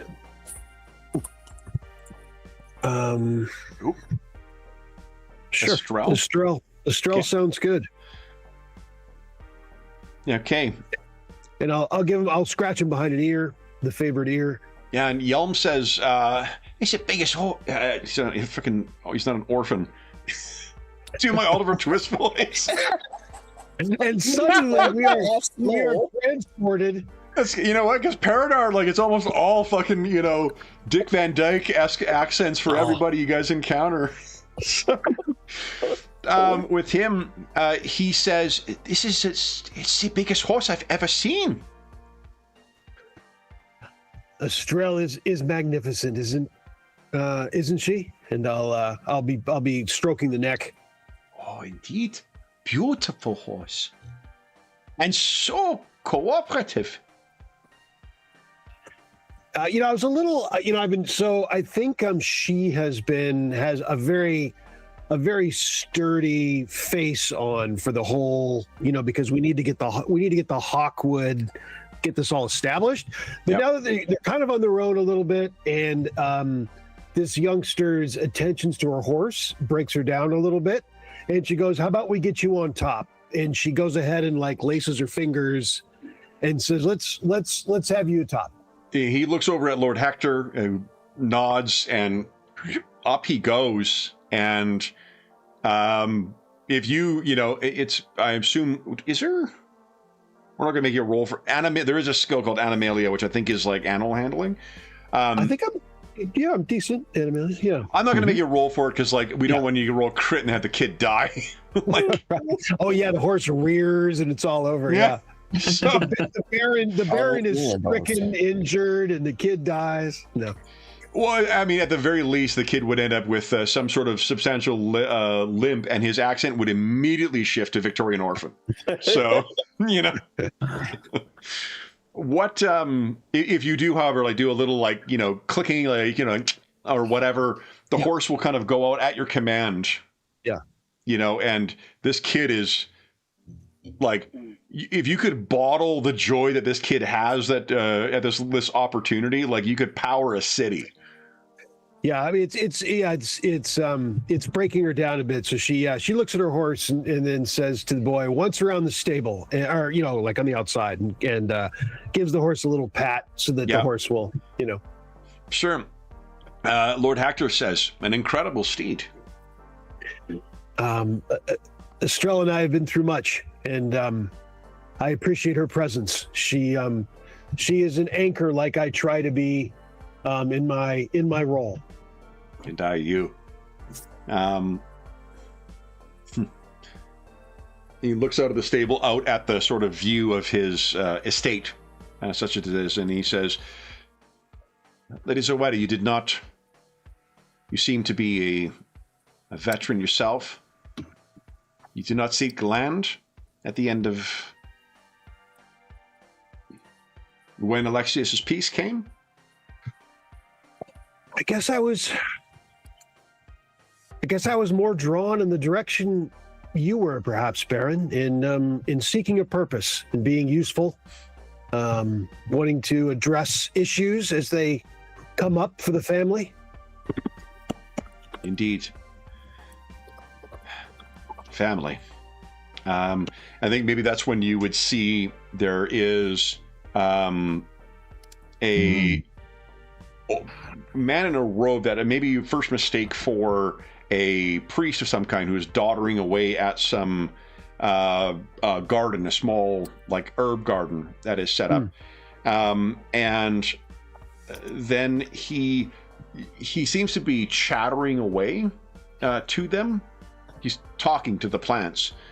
And his voice is getting more raised and more raised. And he says, Lord Hector says, oh, forgive me. And makes his way over. And whoever this person is, his voice is almost at a fever pitch, screaming at the plants. When Lord Hector reaches there, he puts his hand on his shoulder, and there is an aged face that looks up at him underneath the robe. And you can see the family resemblance between the two. But while there is the suitable like age gap between the two, the man looks incredibly aged in the robe for his age. Like, this may be a guy who may only be 60, but he looks fucking 90. And you can see there are scars that have been tended to with no doubt some of the best technology that the House Hawkwood has to offer, but it yet remains. Lord Hector speaks to them, and he helps them up, and he begins walking him back. And if you're at all visible in the stable, this old man kind of looks over as if he's trying to parse out who you are. I will look at the Baron. I'll give the Baron a look. I'll look at the Baron like, for to come over, or not to intrude. He stops and he points and he says, "That is not Crystal." And he says, "No, father, that is not Crystal. It is someone who has come to help." And he gets his back up as much as he can. He's quite curved over. And he says, "I don't need help." And he says, "No, father, but I do." And he looks up at him confused and looks over at you. Who are you? I'll step forward and I'll say, Lady Zoetta Hawkwood, my lord. Hawkwood? I've come to serve the Baron in a task. He starts slowly kind of stepping towards you. Hector walks along with him, realizing that he's not going to be able to stop him from exploring this. He walks over, and Lord Hector says, Lady Zoetta Hawkwood, this is my father, Archibald Hawkwood. And he looks over and says, Sir! And Sir Archibald Hawkwood. My lady? A great pleasure, Sir Hawkwood. Yes. He looks you up and down. You're a knight. Yes, my lord. He makes a very pained effort to try and bend over and bow to you, and you can tell like one leg does not move properly. It sort of drags out, and he bends over and then gets himself up, and then he gestures as if like the way you would with a drawn sword. He of course has no sword, but gestures towards you the way that one knight might another. Lord Hector says, my father is a veteran too of the Emperor Wars. He, like I, served Emperor Alexius. It is a great honor to serve, and I am pleased to be in your presence, Sir Archibald Hawkwood. You then hear from the house Lady Crystal's voice saying, Archibald, I told you we did not need anything from the garden. And he kind of looks around and gives this look to you, Lady Hawkwood, that you might think is pleading. Of like, huh. She comes walking over and she takes Archibald's hand, and it's probably not too hard, but she does grip his arm pretty hard. And Lord Hector seems like he's about to say something, but then she grabs him and she says, I will take him inside. You should not be out here, Archibald. It is too cold, and we did not need anything from this. She then leads him in without saying anything further to you or to Lord Hector, just leaving Lord Hector and you standing watching that. And Lord Hector says, much was taken from my father. We all gave something in service to the Emperor. My father gave much. Indeed, it is. There is a price to be paid. I am sorry for your whatever burdens your father has. He has given much. You know, I was his squire. I didn't know that. My time in service to the Emperor has been fortunate. I was blessed to serve as a questing knight, and I'm grateful for all that he has given me.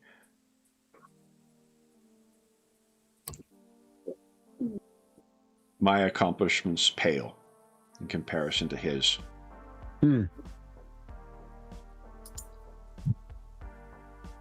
Crystal, Lady Crystal, she apologizes for him. How he is now, I trust you will understand he was not always. Of course. He has earned a time of relaxation, a time of being away from the front lines, to be certain. Indeed. Such melancholic things to discuss. You are here to slay a monster for me. That is what I am told. I look forward to it, my lord. If you have any more information, I am open to all. Well, you will need to approve the hunt from Agnar, tomorrow we will supply you with clothing for the weather and the horses. A day there, a day back. If you have a reeve among your number, Agnar favors trinkets. And Good like to know. many Voldrock, they respect martial prowess. Well, I think we can bring both, so that is good to know. I will alert the Reeve as to how we can best address our meeting tomorrow. But if you are to meet with Agnar and then hunt my monster, you should not do so on an empty stomach, nor an empty cup. Come, share my Indeed. table. Thank you, my lord. Guys, we're somehow already well past the halfway mark. So yeah, let's, I've been waiting. holy smokes, let's take our mid-session break right now, and then we'll come back and have dinner with Lord Hector. You are too smart for your own good. Anna came in right at the halfway point, by the by. This fucking so dog, smart. too smart for her own good. Dogs are so smart. Yeah. All right. So then we'll be back. For those listening at home, we'll be back in about 5 minutes, and then we'll see how dinner goes. So we will be back momentarily.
Okay.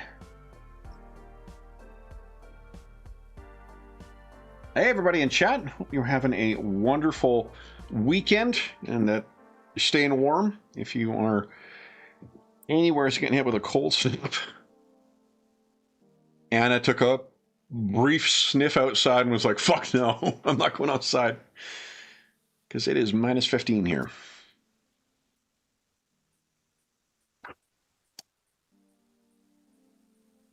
Okay.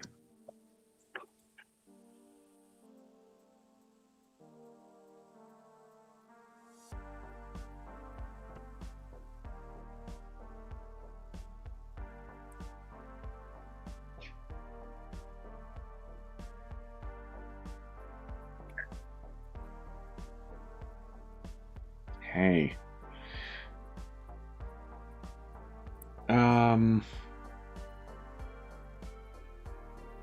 So wait, Will and Graham, I'm not sure if you guys are back yet, but if so, your cameras are not on. Lady Hawkwood and Sister Eliana, what do you guys wish to do with your evenings while you're waiting for dinner or while you're having drinks with Lord Hector,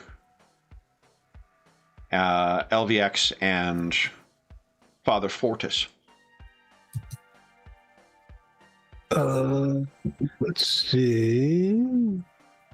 I will ask Father Fortis about his however he refers to his, whether church, is that what he refers it to as? The building is a church?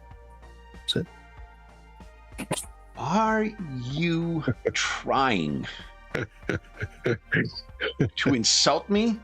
The Pan Creator will inhabit whatever place is determined to be a church. Whatever word you think our holy long. house is, since it isn't up to you are a penniless vagrant. No, she wouldn't say any of that. He wouldn't say any of that. Whatever word he uses, I'll use. It would be a church. Okay. Yeah. Because he might have said chapel. He might have. What do you call that shithole you got around back?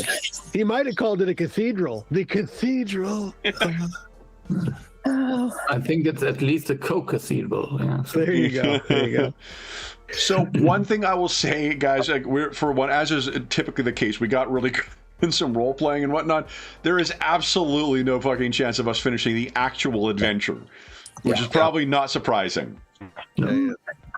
But what my thought is rather than trying to force this to some point of a resolution that may potentially spoil the events of that adventure, we keep playing for as long as we can and as far as we can in the adventure and just have fun with it. Okay. I have a hard stop at 6. At 6, yeah, that's hour and a half from now? Yes, sir. Yeah, that's when we always, the charity sessions. That's fine. I just want to make sure. We'll be done by then. Today's Mom's birthday, so. That is very big of her to let you play today, so. Yeah, we're going to take her out to dinner, so. Awesome. Nice. Can Father Fortis come, or? Sure. Well, wait a minute. No, screw him. He's an asshole. Screw him. I don't like him. So, then, what do you guys wish to... So what I was asking is whether you want to speak to anyone beforehand, before you sit down for dinner or throughout dinner. Lady Hawkwood, you were asking about what Father Fortis calls, and if I might quote, that shit dump that he calls a church. What do you call it? Is that that coffin? That yeah. So I'll say. Well, I'm very glad that Sister Eliana was able to visit your sanctum. It is glorious that the Pancreator is well represented out here in these lands. I appreciate your service. Are you being sincere in your thanks? I am. Yes. Okay. I mean, it's humble, but I realize where we are. Yeah. No, then go ahead and give us a charm and presence, and I'll give you a let me ask. So actually, Will and Grim, am I doing this wrong by giving situational modifiers to the goal, or is that what you're supposed to do for situational? No, I don't. I mean, inherently, I never think that's a bad thing. Basically, I guess what you're saying is, I would say you give a situational modifier, like if they have a specific, what's the word I'm looking for? A specific capability, I would think, that might apply. Whereas otherwise, you're thinking about what the resistance is. Yeah. So like resistance may be difficult, but because maybe he's she's a knight, like the lady, she's not. Maybe she gets a +1 or 2 to the goal. Does that sound right, Graham? Yeah, I mean, typically you are either doing something with resistance, or you're making the roll either favourable or unfavourable, depending on the situation. So let's do that then. It tends to be a bit more about than applying lots of modifiers to the goal. Yeah. Because you've got the resistance, to get over. Let's see. Yeah, because as general rule, a game master should avoid modifying goal rolls. Yeah. Say that 5 times fast. Holy shit. Interesting. So why don't we give you a favorable? Because you're sort of flattering this guy. So let's just make it a favorable roll instead, with no modifiers. You can choose to spend your VP, though, to modify the goal. Right. It's a good reminder for beforehand. It's cheaper beforehand. And you're also more likely to get more VP back that may be fed back into it, too, right? Yeah. It's kind of like momentum in 2D20 games. Spend it to get it. Also, you mentioned like No, the Reef would endorse that. You need to speculate, accumulate. Indeed. And also, I can't afford it afterwards, so it's better to talk ahead of time. Since I only have one, I will. That's okay. I'm going to let it go. I'm going to let it fly. Have you used your surge for the day, Lady Zoetta? I most certainly have not. And you could potentially draw a 9. I know there's been some rumors that it's only 6, but I assure you it's 9. No. Yeah, someone tried to cheat us, but we playing in hard mode.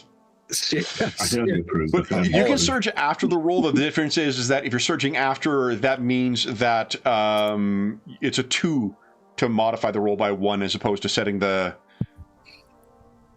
stuff beforehand. I'm going to surge. Hell yeah. I'm going to surge. Okay, so you don't need to put it in your bank yet. That means you have a total of 10 VP. How much you want to put onto your roll? You've got... I can only stash 5, right? You can only stash 5, that's correct. So that's a big number right there. So I guess I'll put 5 into it. I mean, do I have a choice? When it asks you for a goal, put +5, and then go ahead whenever you're ready. Okay.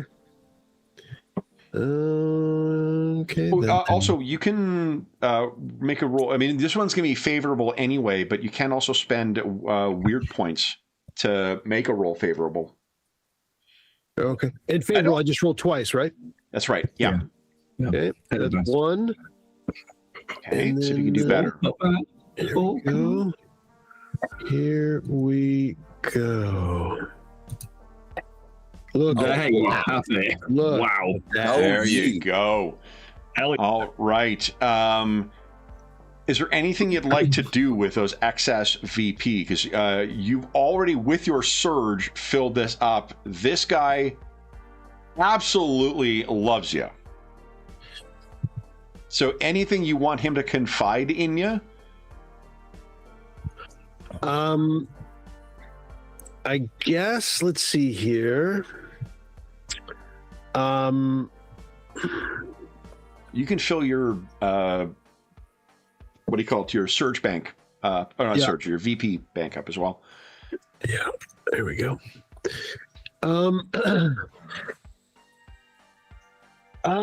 mean, first of all, obviously, his blessings. The blessing of the Pan Creator, along with Sister Ileana's most capable of blessings. But what else? How about?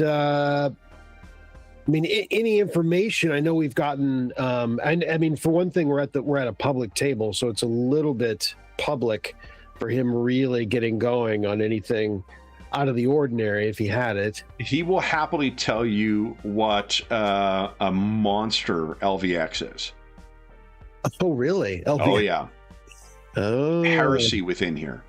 Mm. She has like blasphemous technologies. that she happily is. And she has a vault. He knows for a fact she is a vault. And there are heretical things within that vault. What is the ladies' reaction to all this? The rant? Well, he's whispering to you. She's not. Oh, I see. Yeah. It does seem like, because Lord Hector seems to, he doesn't disfavor either of them, but he knows that they don't get along. They both know to not like shit talk each other in front of him. Gotcha. But this guy, knowing how much he likes you, he is happily willing to share what an absolute, she's going to bring the ruin of this. He shares his same suspicions about the monster just being some local thing. But now that if you happen to mention it, and he has a glass or two of this wine, it might be something that LVX is doing. We don't know, because they've got a vault in there, and it's heretical technology. I am most disturbed. As am I. Indeed. What does she primarily work on? She keeps. What is she? Heresy. Right. Indeed. He seems to have, if you do sort of like try and get a feel for like, okay, so what is it? It's just like, because she's an engineer, because she's a tech, that's sufficient for him, is to be like that. He doesn't want to know technology. He doesn't know technology. He has no interest in technology. The Pan Creator forbids it, so that's good enough for him. I will ask him, so what is Ironleg's opinion on this monster? Do you have any idea? I have no...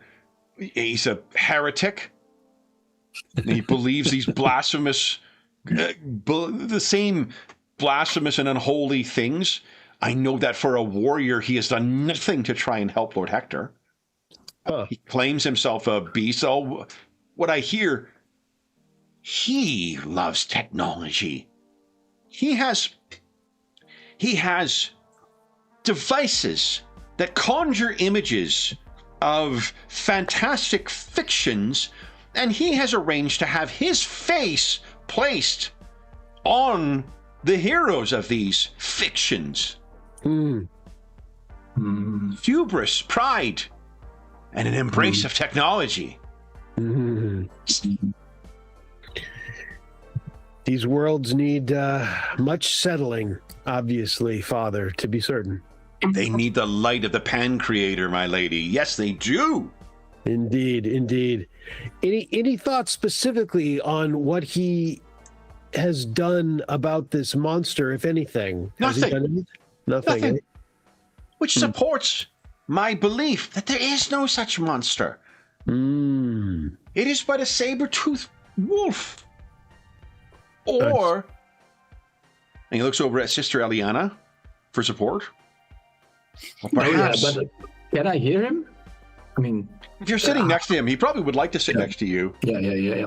I mean, like, you're a heretic too, because you're from a different faction, but like, you know, it's all degrees, you know? Right. Yeah. So, what were you saying, Graham? That's fine. Oh, okay. He leans into you, Lady Zoetta, and says, it could be these sheep are being used for these damned and unholy rituals that these savages believe. Who knows what beliefs may require of them? What do you think of this, sister? I'm a little bit puzzled, because I remember that it's the words of the prophet that we should enlighten the other folks, not to belittle them before. So I would just be confused. Aren't we supposed to spread the word and to convince the heretics?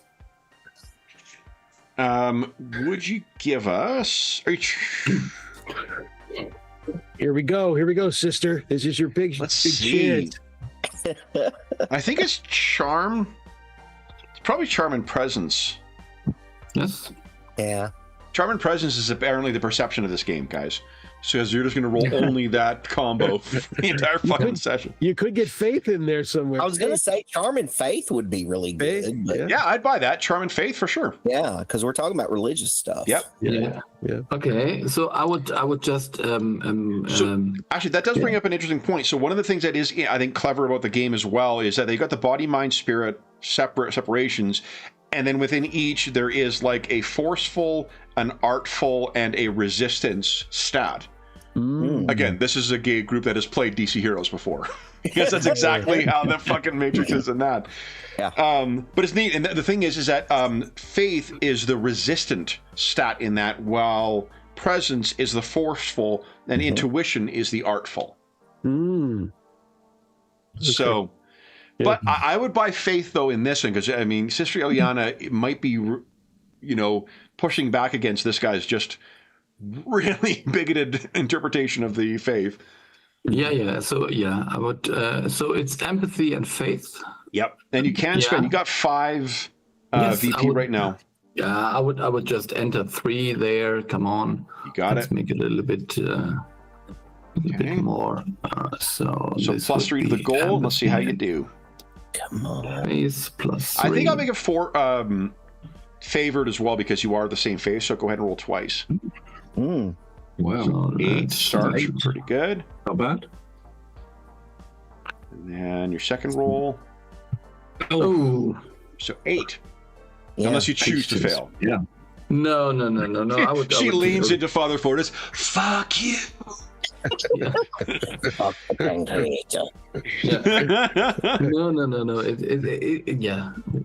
Oh, So yeah, I was just thinking that didn't the Saint Almathian heal the prophet using technology? So there might be something more complicated here, but I did not mention that. Okay. Then So- Graham's dropped out of the game. There he is. there he is. Got him. Okay. Graham's on vacation internet. So Damn it.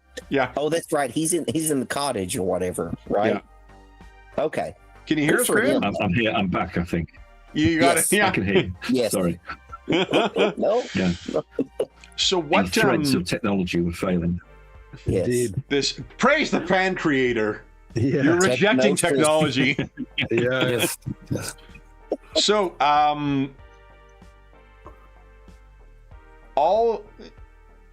all you need to trump this guy's thing would be 4 resistance. So you could put 4 back in, or put 3 back in, because that's the cap, and you could spend 1 VP to, I don't know. Oh, you could feed it to someone else.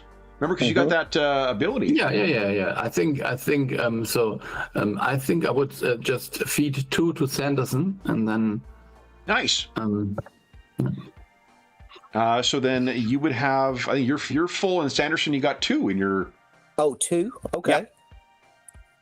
Does that look Okay. right, Kevin? Yeah, it looks right to me. Okay, great.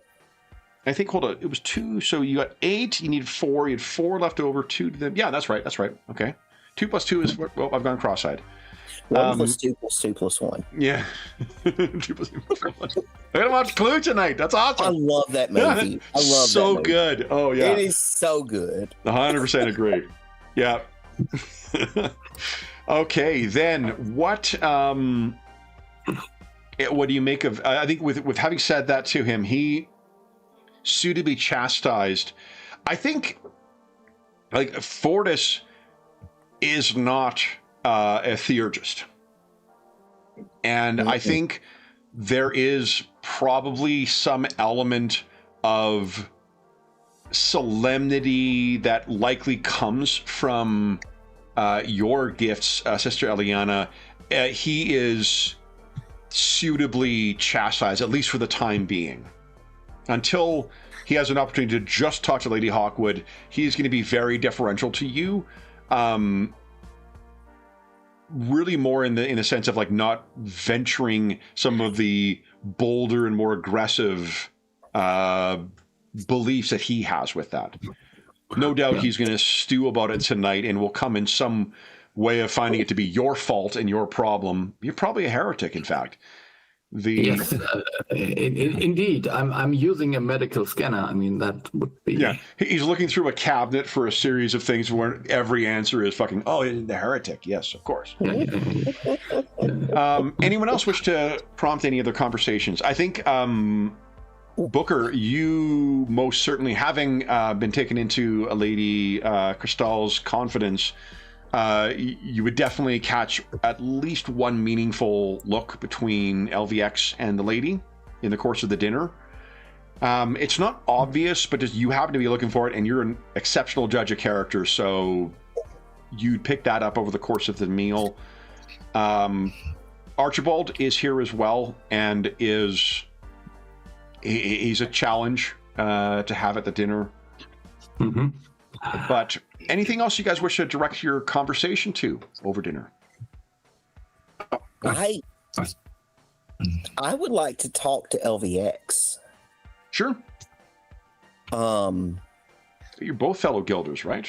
We're both, we're both guilders. Mr. Booker, withstanding, I should very much like to talk to her and see, hey, what's your take on the power dynamics here? What do you think about their marriage and what's going on with the priest? I guess Booker hasn't shared his insight with Sam. So let's do this. Okay, so you've got you have yet to use your surge as well. That's correct. So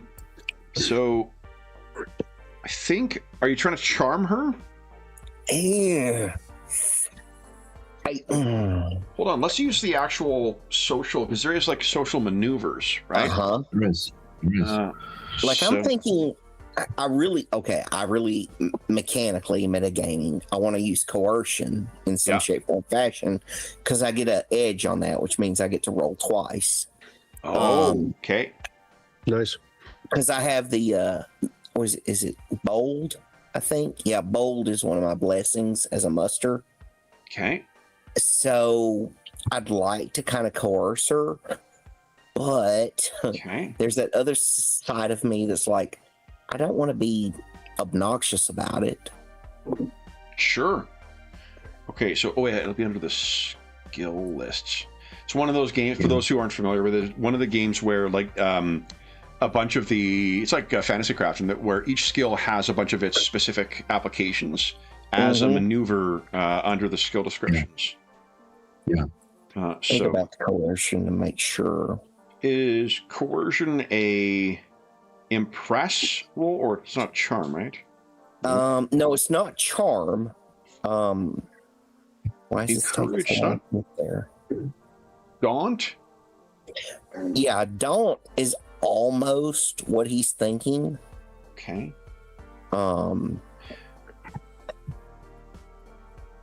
It's either that or command. It's one of the two. Let's see here. Oh, you mean of the applications of impress? Of impress. Yep. Yeah, I buy that. Yeah. So he's very much like, give me what you got. Tell me what you know. Yeah. So what I'm going to do is, so her social defense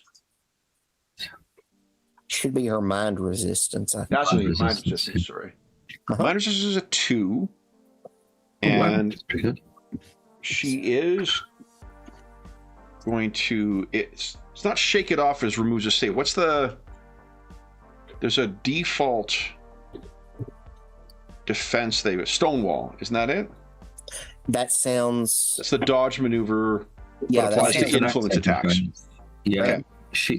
She could see if she is commanded, and then she could spend. If she's got VPs, well, she may not have VPs, of course. She could spend VPs to increase her defense. Yes. Well, that's what the dodge is for, right? Too is the.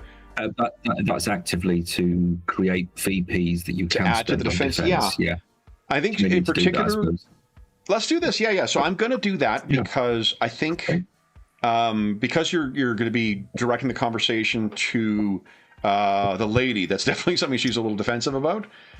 So what do you want to spend beforehand? One of the things that's, for those listening at home, and for those who haven't played this before, the game is very transparent about spending VPs and whatnot. So it's not, it's honestly, again, I hate to go back to fucking DC Heroes, but the way you spend points in this with the bidding back and forth, it's very much how hero points work in DC Heroes as well. This wasn't published by Mayfair before, was it?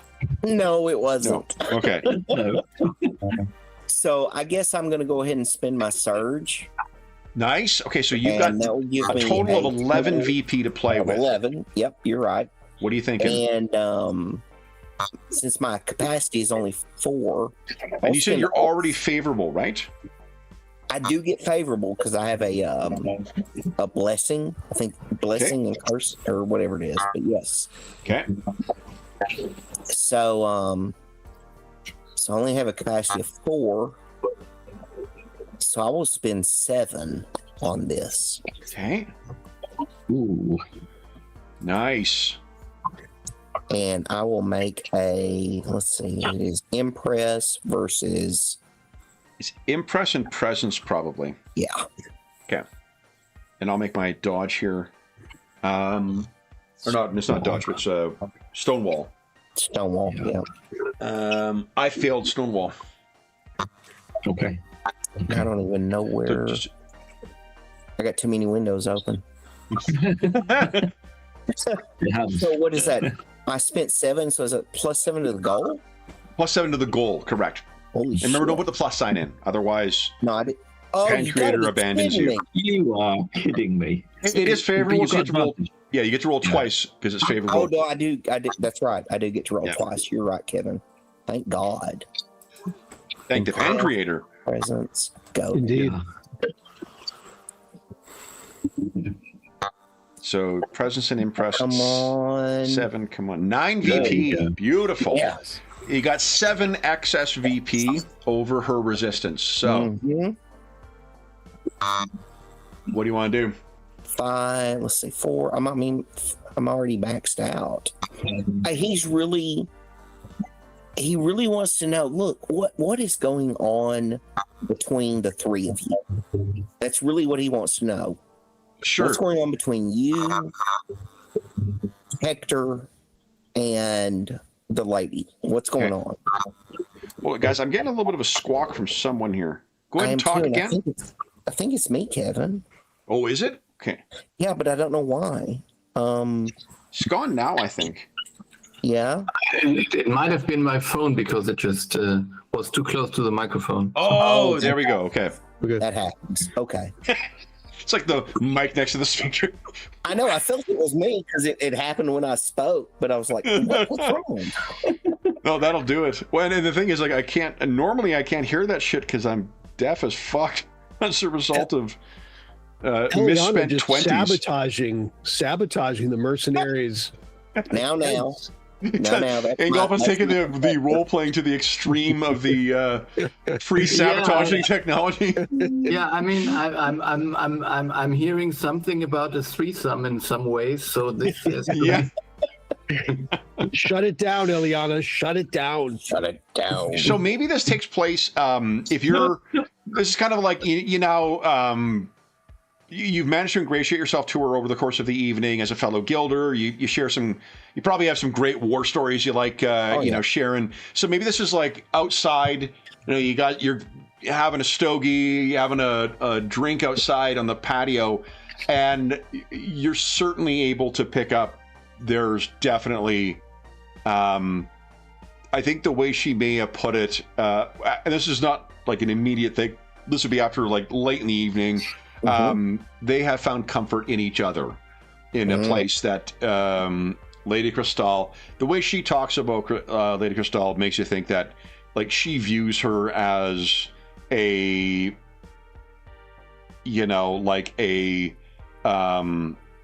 delicate plant growing in the wrong environment. That is not particularly artful, but she's an engineer, not an artist. So what are you gonna do? That's true. That's true. Kevin just because you did a shit job of giving that description, or are you role playing an engineer properly? I guess we'll never know, guys. I don't know. I don't know. It's a mystery to me. But yeah, and I think you need not spend any more VP You can cap out your bank though, because I think I have, but let me scroll I down. think you're at 4 right now. You should have 5 at the most. Oh, I should have 5 total. Yeah, Okay. yeah, because you're gonna not you had 7 left over from your roll, and you'd already banked some as well. So, Okay. I think you also get a clear sense that whatever feelings, at least that LVX has with respect to her, it does seem to be sincere. That's good. You know, she's That's not great. like a lovesick puppy or anything like that. Like she talks about any other aspect of her job or whatnot. She's got a you know, you're a private, so I guess you don't really have anyone other than like trainees under you. But Yeah, I mean, I'm a grunt. You know, I'm the salt of the earth, baby. yeah. You know, but She has a apprentice named Bogdan, who is whatever the engineer equivalent of the aphorism of being like dumb as a bag of hammers. That's Bogdan. Like, just she is fucking saddled with this moron who is just an accident waiting to happen. He's been sent. She fortunately sent him. There was an issue at Dwimmer Hall. She sent him on the way yesterday. So he's out of her hair for now, but my God. Anything else you want to learn from her? Otherwise, like, her impression of Lord Hector is not like she's with Lady Cristal and hates him. She respects and likes Lord Hector. She does feel that he kind of got the shit end of the stick. What she doesn't tell you, and perhaps what Lord Hector shared with Lady Zoetta at some point, and Associate Booker, is he has what's basically a signed poster of the Emperor. A fabricated thing that the Emperor himself has signed, personally thanking Lord Hector. So he clearly does have this connection to Alexius, but look at where he is. Like, yeah, this is the thanks you give to someone who loyally served you. But is LVX in love with Hector's wife? 100%.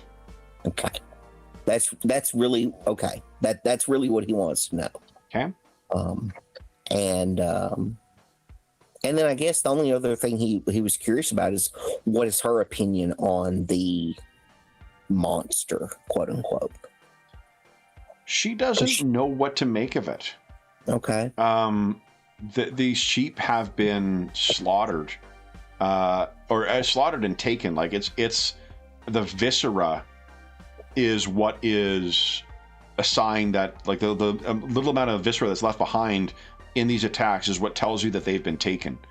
But she has not been witness to it, but like the stories that she's heard, it is a gruesome sight for when the Morgaunt strikes, and she's heard it calling.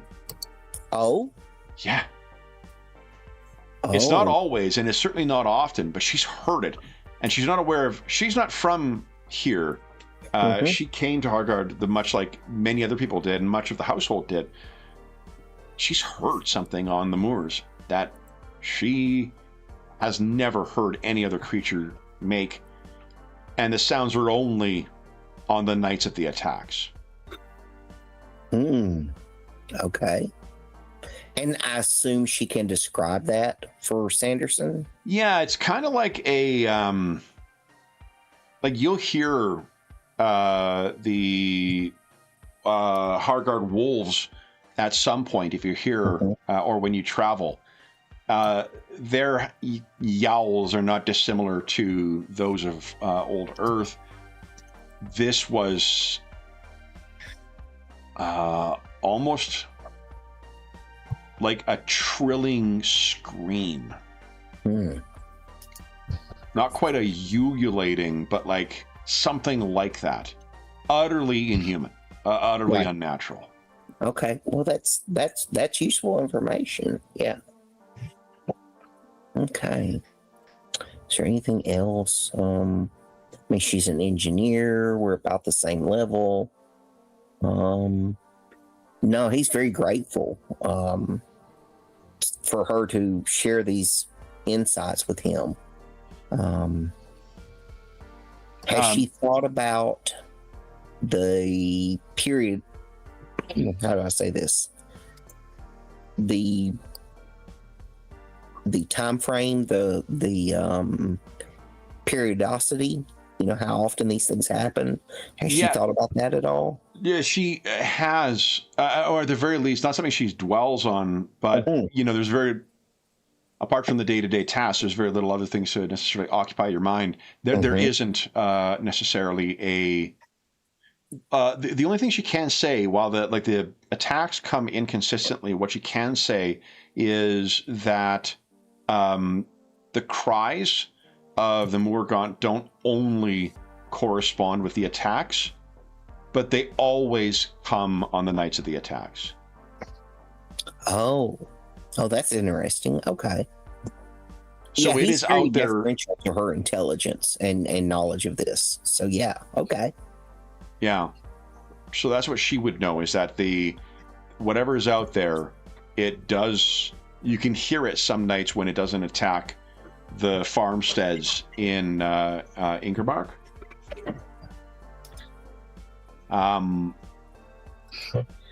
But it always makes the cries on the nights it does attack. Yeah, the nights there are attacks. Yeah. Okay, I got it. Yeah, awesome. Okay. Anyone else wish to direct the conversation towards anything at dinner? Booker? Yes. So what I'd like to do is, I can't tell which it would be with. It'd be either Lady Crystal or Lord Hector, I think, is to determine the trinkets. Archibald's free too. Archibald, well, yes, yes. So he may be, and he may give me some. He probably knows the exact thing we need to have. But I've been looking for like trinkets, tributary, to pass to Agnar, and their advice on what that might be. Obviously, I will be open about the stuff that I'm personally carrying, but you know, it might be I could offer them a line of credit for some form of goods that Agnar would be keen on. I'm trying to sort of preempt that negotiation to come. Yeah. So there's a baseline that you can get from that interaction where they know if you'd like to make a roll for something, you might get more insight that could roll forward either as more VP or something else. What do you? I guess. Lord Hector. Well, here, let me tell you in general, and then we'll see who you want to approach for more and what your role might be. Lord Hector would tell you that the things that he loves is making us feel small.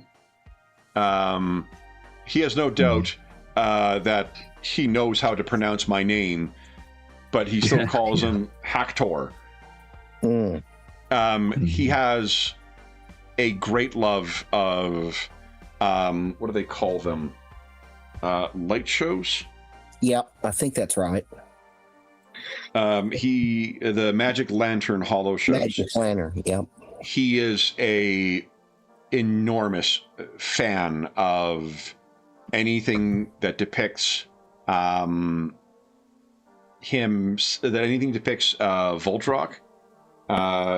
participating. Voldrock's that right? So if there was like a schlock tri-D of Voldrock Raiders or something, that would be exactly. Like and he says, I know that Lux has on at least one occasion altered one so that he appears, his face is superimposed on the Voldrock victors in these. As you can imagine, it has required some editing of stories in some cases. Some of what we have on offer certainly would not present the Voldrocks as the victors, but Lux has been able to edit those, and Agnar does not seem to either notice or care, so long as it's his face triumphing over Knights of the Empire or their other foes. So I would probably thank you. In which case, maybe I could speak to Lux or LVX and just see if there's something that can be. Maybe I've got the basis of something, and Sure, she I could imagine work. so. Yeah. It's a TL6 think machine you've got, so like you got to think that the memory capacity on that's got to be fucking huge. Pretty good, yeah. So.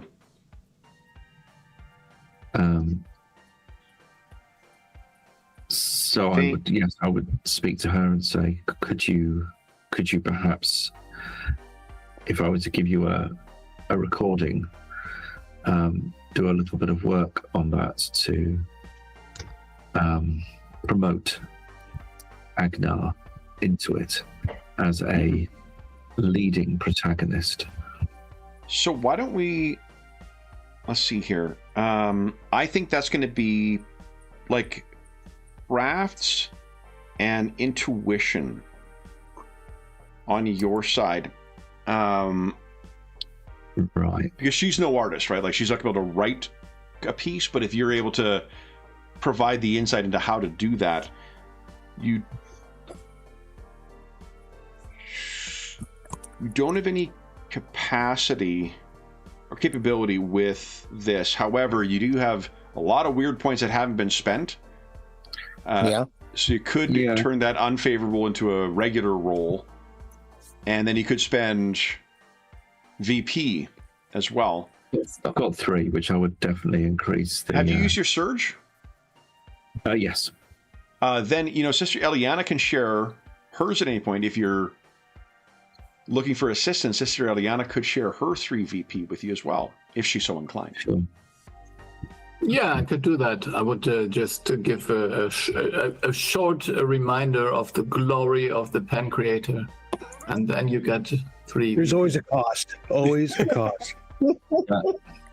I sort of try my eyes. I try to stop my eyes glazing over, but I take it. I take it. So just to make sure, in game it is like a blessing from her to you. So there should be some kind of in-game thing that is bestowing this blessing. Yeah. So she is genuinely sermonizing. Yeah. Got you. Okay. So it's actually. Yeah. Okay. Well, I was just saying. Yeah. The Pancreator knows all the stories that have been told. So it'll be a total of plus 6 to your goal, I guess. Plus 6, is it? Yeah. Yeah, because 3 from Sister Eliana, 3 from you, and then neither favored nor unfavored. Because I forgot to give you guys at least 2 other weird points. So this is not my forte at all. I'm better at impressing people rather than advising them. But I will have a go. Thank you for that. Pancreator guide me. No, good lord, no. Oh, come on. Look at that. So we get this cartoonish 3D of Agnar being trodden on by a Imperial tank or something. I think it may be more that, like, maybe it's just ignorance of the Voldrock like value system or things like that. Like it may be, like you say, cartoonish, where just the representation is unfortunately leaning into more of the propaganda side of those products from this. So imagine trying to impress a Nazi with Hogan's Heroes. Yeah. Oh, they should be impressed by that. I'm sorry. Okay.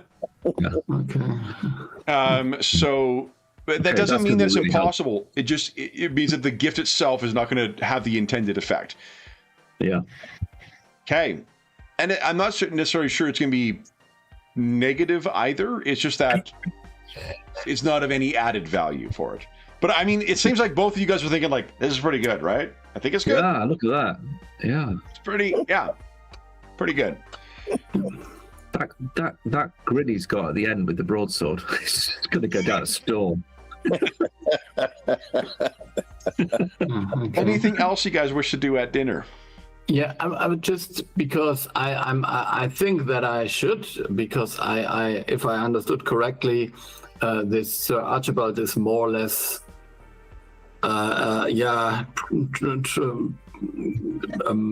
suffering from some maladies. So maybe I should just try to get, if he would agree, try to help him, because I have this device that might be able to diagnose a little bit better what he's suffering from. Okay. So that would be something. I mean, yeah, it's a device. It's a medical scanner. Okay. It's called a merciful techno scanner. Yes. So merciful. you bring the merciful techno scanner. Yeah, Father Ford is. Maybe you should do this in the bathroom. Never mind. She's looking around trying to find support at the table. Like, No. Clause 17 in the use of medical devices has been absolved by the church. Thank you, Mr. Booker. Yeah. what is your? Is it the Aeonists or something like that? What is her? Yeah, Almethian or Almacinen. That's what you're going for, or what? And Aeon Sanctuary is the order. Aeon Yes. Sanctuary. Yeah, she's Sanctuarian. Yeah. And it is Great. actually a Great, yeah. device that has been used on the prophet himself. You go. The Great. sister is fighting Once again. herself. Well, if it's good enough for the prophet, it's good enough for me. Very well. Yes, very well. Good enough to read. So then, Sister Eliana, what are you thinking? You could make this a favorable roll if you'd like, by spending a weird point. Yeah, I think I would do that. So Nice. let's go full in here. Let's make it favorable, and then let's see how this works out. So this would be, I guess, this would be remedy with. I think perception, probably, or wits. No, probably perception because you're trying to detect something, right? Okay. Yeah. So I would. And I would just roll twice. That's Yes, please. this thing. Oh, it's good that I rolled twice. But you get to Wow. It is favorable, so unless you pull a Jeff and roll back-to-back. No, no. pull a Jeff is the new. Yeah. Pull a Jeff. Quotable. Okay. Well, so, Jeff, last night we were talking about like the this is that time of year where like the different things like YouTube and whatever are setting the like year in review things. Mm-hmm. And he's like, yeah, if I could roll 20, he sent me my year in review, and there's a bunch of ones. That's funny. Yeah. Oh, I love it. I love Jeff. He's so Yeah, me great. too.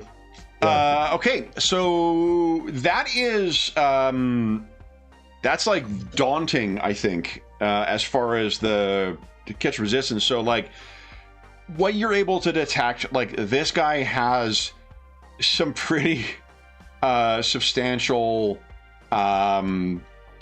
cognitive issues that are going to be, this is not the kind of thing that would respond to your prayers. He has degenerative conditions in his brain and spine, it seems. So whatever the like, I'm not sure that we need to necessarily give a specific diagnosis to it because there's also space variants of everything. But it is something that is just not going to respond to, at least to the means of healing that you have available at present. But maybe there's something that can be done to ease his pain a little bit or something, like so just some short help thing, maybe. Not Sure. Yeah, like I mean, I imagine there's something like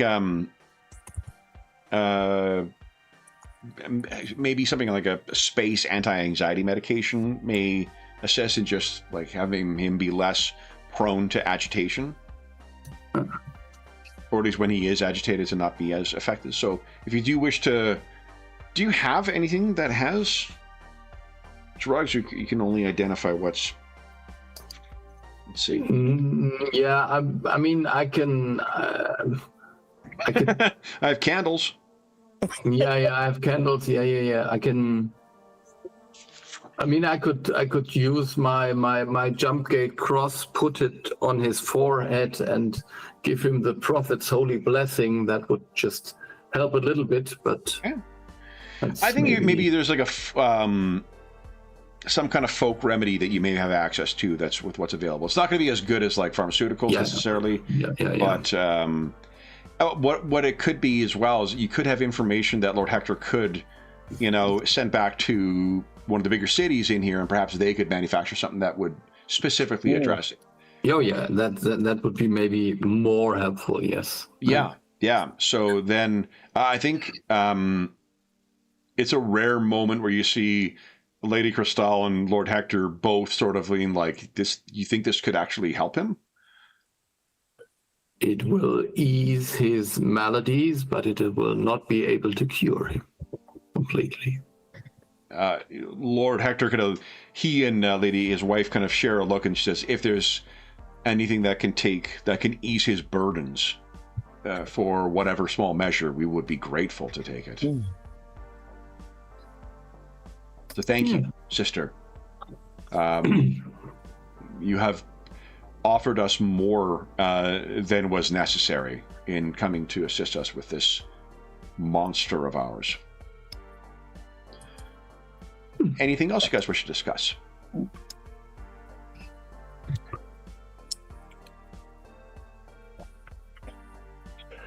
It's the Baron, his wife, LVX, and Father Fortis besides us, right? That's the entire... And Archibald. Yep.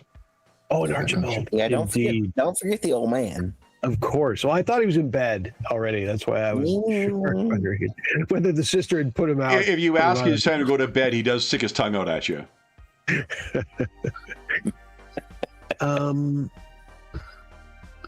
Let's see. I think I'll bring up the raids. Did we catch a little? I'll say so. I've heard, Baron, that there's been has there been a bit of resistance of the locals in some of this transition? Anything particularly troubling? There were, you mean among the Voltrock? I do. There were some who were resistant.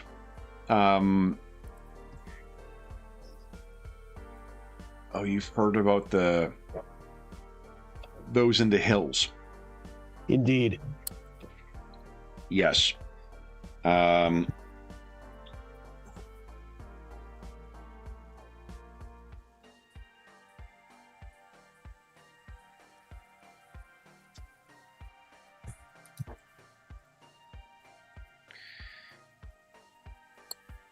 There are two, Gustav Rolloson and Rollo Redbeard. They have planted the flag of rebellion in the Nakir Mountains. At present, it is but some local troublemakers who have joined them, but and Father Fortis jumps in here and he says, but there are those I hear who are supplying them with arms. Rebels, heretics.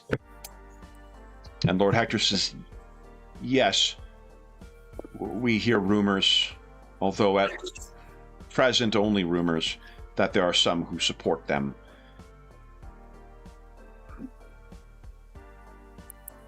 If they did take up arms and come as far as our lands, I am confident that Agnar Ironleg even would remain loyal to the Emperor.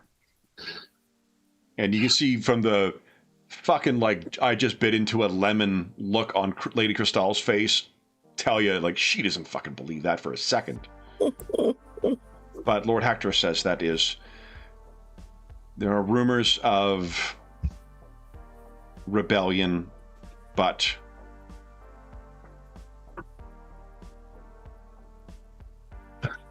there is much more to be gained in cooperation. I would not be surprised if they died bitter old men in the cold without ever raising an actual sword against any of us. You don't think we will probably encounter them, do you? Oh, most certainly not this far. No. I would not think so. Very good. Things are quiet here, but we would have word of an army coming.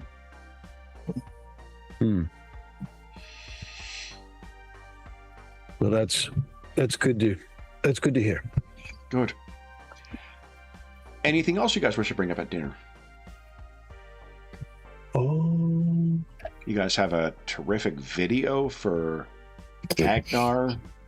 You have a stratagem. You got your horses all ready to go for We do have Grimmerhall? horses. That's good. yeah. I will at some time. Oh, go ahead. No, I'm not. I'm totally not knowledgeable. But maybe shouldn't we know where the creature was last taken prey or so? Something like getting some kind of trace of it. I'm no. I don't know anything. You're other just than a simple sister. Yes, other than the stories I read about the saints.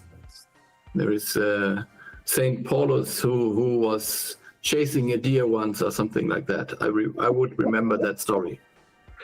Are you of the Sisters of Mercy, by any chance? In the Temple of Love.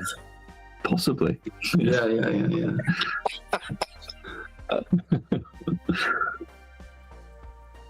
So, nothing else? No, so this rather practical approach to finding the beast is not in our near, so we are not interested in that. If you do happen to ask, what you would find is that, like, the most recent attack on sheep was at one farmstead not far from the moors, but it's kind of hit a bunch of them. Okay, so yeah, I would just. So there isn't like a single location where they all seem to have, other than they are closest to the moors. Okay, so that's. Okay, that is interesting. I will at some point during dinner briefly chat with the associate what was suggested to me by the Baron regarding trinkets for the local iron leg, and we can discuss it. I'll pass that along to Associate Booker there if he has any thoughts, Associate. Yeah, I mean, I think we focus on the main guy. I've got something that will really turn him around. Nice. And we'll definitely create a reaction. And then we'll take it from there. This is going to be amazing. It really is. Good. We're in your capable hands on that matter. Sadly so. And I think at some point, when there's a private moment, I will ask Lord Hector about his security. But when we're alone, like when we have a moment about mentioning, like, as remember, he's actually forbidden to have a militia. Yep. So, like, unless you're going to want to be a little pointed to not be insulting about this. Yeah. It's more along the lines of like, does he think he's, we've discussed that he doesn't think these two would come this far. Does he ever felt like he's at any risk, in his current situation? Oh, no. More. And like, in fairness, you're talking about a place that's probably like 100 kilometers away at least. Okay. This is not a matter of, it's a vesting thing. The reason it was a point of discussion is because, like, they're the two rebels who stood against them, and there's seemingly some other Voldroks who support them, and they're up there in the mountains. Who knows what they're doing? Gotcha. So it's a fear, but it's honestly, at this stage, probably more of a specter of a fear than it is a reality. Yeah, it probably wasn't so much that I thought there was a looming army up there as much as it's probably at least quietly disturbing to Lady Hawkwood that Lord Hector apparently literally has just no one at the gate, no one. That is a little, it's understandable that Hector doesn't have 1,000 crack troops protecting him. That's fine. But not a soul is a little disturbing, Well, wait, and what you knew, if I'm belaboring this too much, I apologize, but they're forbidden from having them. It's something that...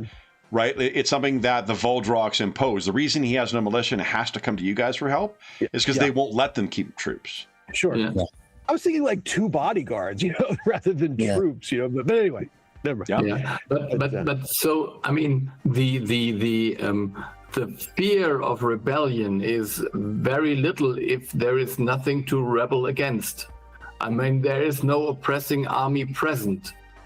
I mean, it's not like they somehow willingly accepted that. So, assuming rationality, but it's true. Yeah. Okay, but yeah. Very good. I can't think of anything else unless anyone else. No. Then, sadly, you do have to bid good evening to Father Fortis and to LVX. Lady Cristal will show you to your quarters. She is falling over herself to apologize for the state of them, because it's a fucking farmhouse you're staying in.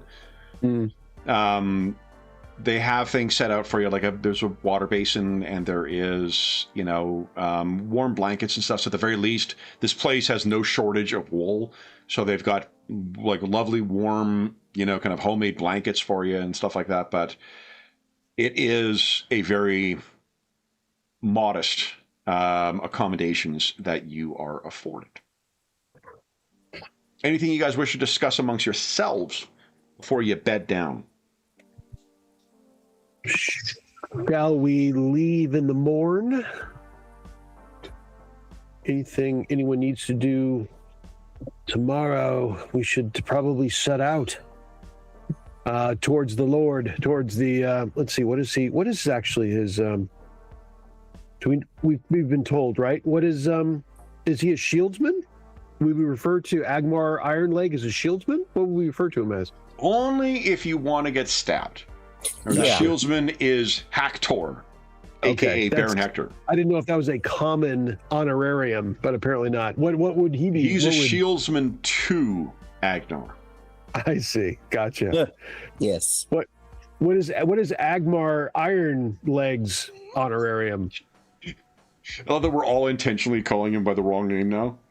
Is it not Yngmark? Yngmark Ironleg? Agnar with an N. Agnar. So I'm gonna get stabbed either way. Agmar Shield, whatever the fuck. We present to you this lovely hollow vid. Please enjoy. Agmar 3 shields. It's a pleasure. And that's how we learned the combat system. And that's the end of our session, folks. Appreciate you all coming by. All right. So then you have, sorry, Lady Zobeda, your question was whether there was... what to call him, how to address him.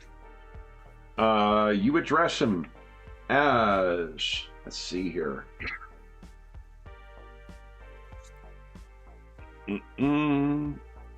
Since shieldsman gets you Jarl. stabbed. Jarl. Jarl Agnar Ironleg. Jarl does not get you stabbed. Very good. Jarl. Yeah, okay.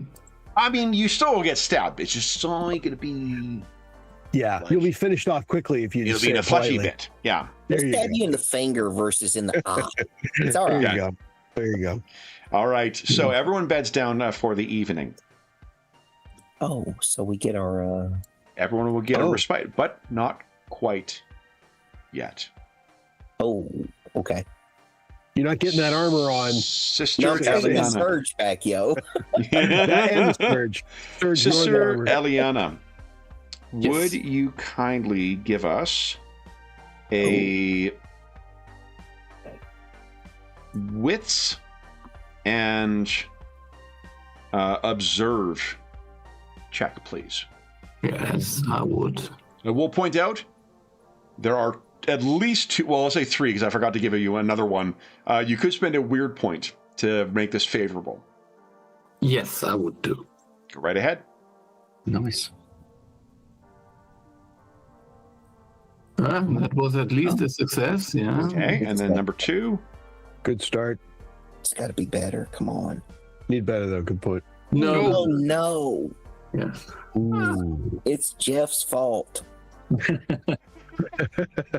All kind of fucking, he's sitting around and holding, why the fuck am I, what? His ears on fire just a little bit. Just a Where's my little. self-esteem taking a hit? I know. Jesus. Yeah. No, we love you, but Jeff. it's fine. I mean, come on. So I somehow got some idea of what's going on. Okay. So, Sister Eliana, I'm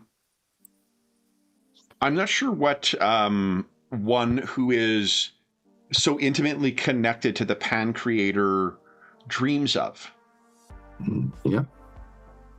but you are disturbed from those by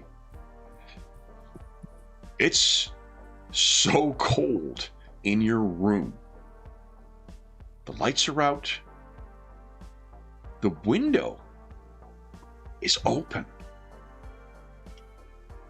And you can see your breath in the cold winter air. Your eyes are going around the room, and you can see briefly the silhouette of something, and it has generously the shape of a man, but a man whose limbs have been twisted and bent in ways that are utterly unnatural. And you can hear a soft clicking, like from the darkness as this thing slowly moves, and there's like a popping sound when it moves and shifts its place. It's got to be no more than 10 feet away from you at this point. And from where you are, it's not a very big room. It seems to be moving where you left your belongings. Now, can't remember how. Fear is probably like an intimidation maneuver, right? Yes. Impress. Yeah. Impress maneuver? Okay. Yeah, impress is usually intimidation. Okay. This is, I can't remember if this is all Ulysses Spiele games, but I seem to remember this in the Dark Eye as well, where there's not a fucking index at the back. You have to go to they've got a very extensive list of what's in it at the beginning, but trying to find situational or like topical stuff is kind of a pain. That's why I use bookmarks in the PDF. It's gaunt, isn't it? To make something fear you. Gaunt. Awesome. Okay, that's great. Thank you very much. Okay, so Make it get fear or respect. what is your mental resistance? 2. 2, okay. Then what you can do is you could stonewall. You could try a resistance to try and build, or a maneuver, try and build your resistance to resist this fear. Mm-hmm. That is. Let's see here. Yeah. Anyone remember what the combo is of that? For him, I'd say it's faith something, but let me go look up. Is it focus and faith? Next. It might be. Next. Stonewall maneuver. Come on, where is it?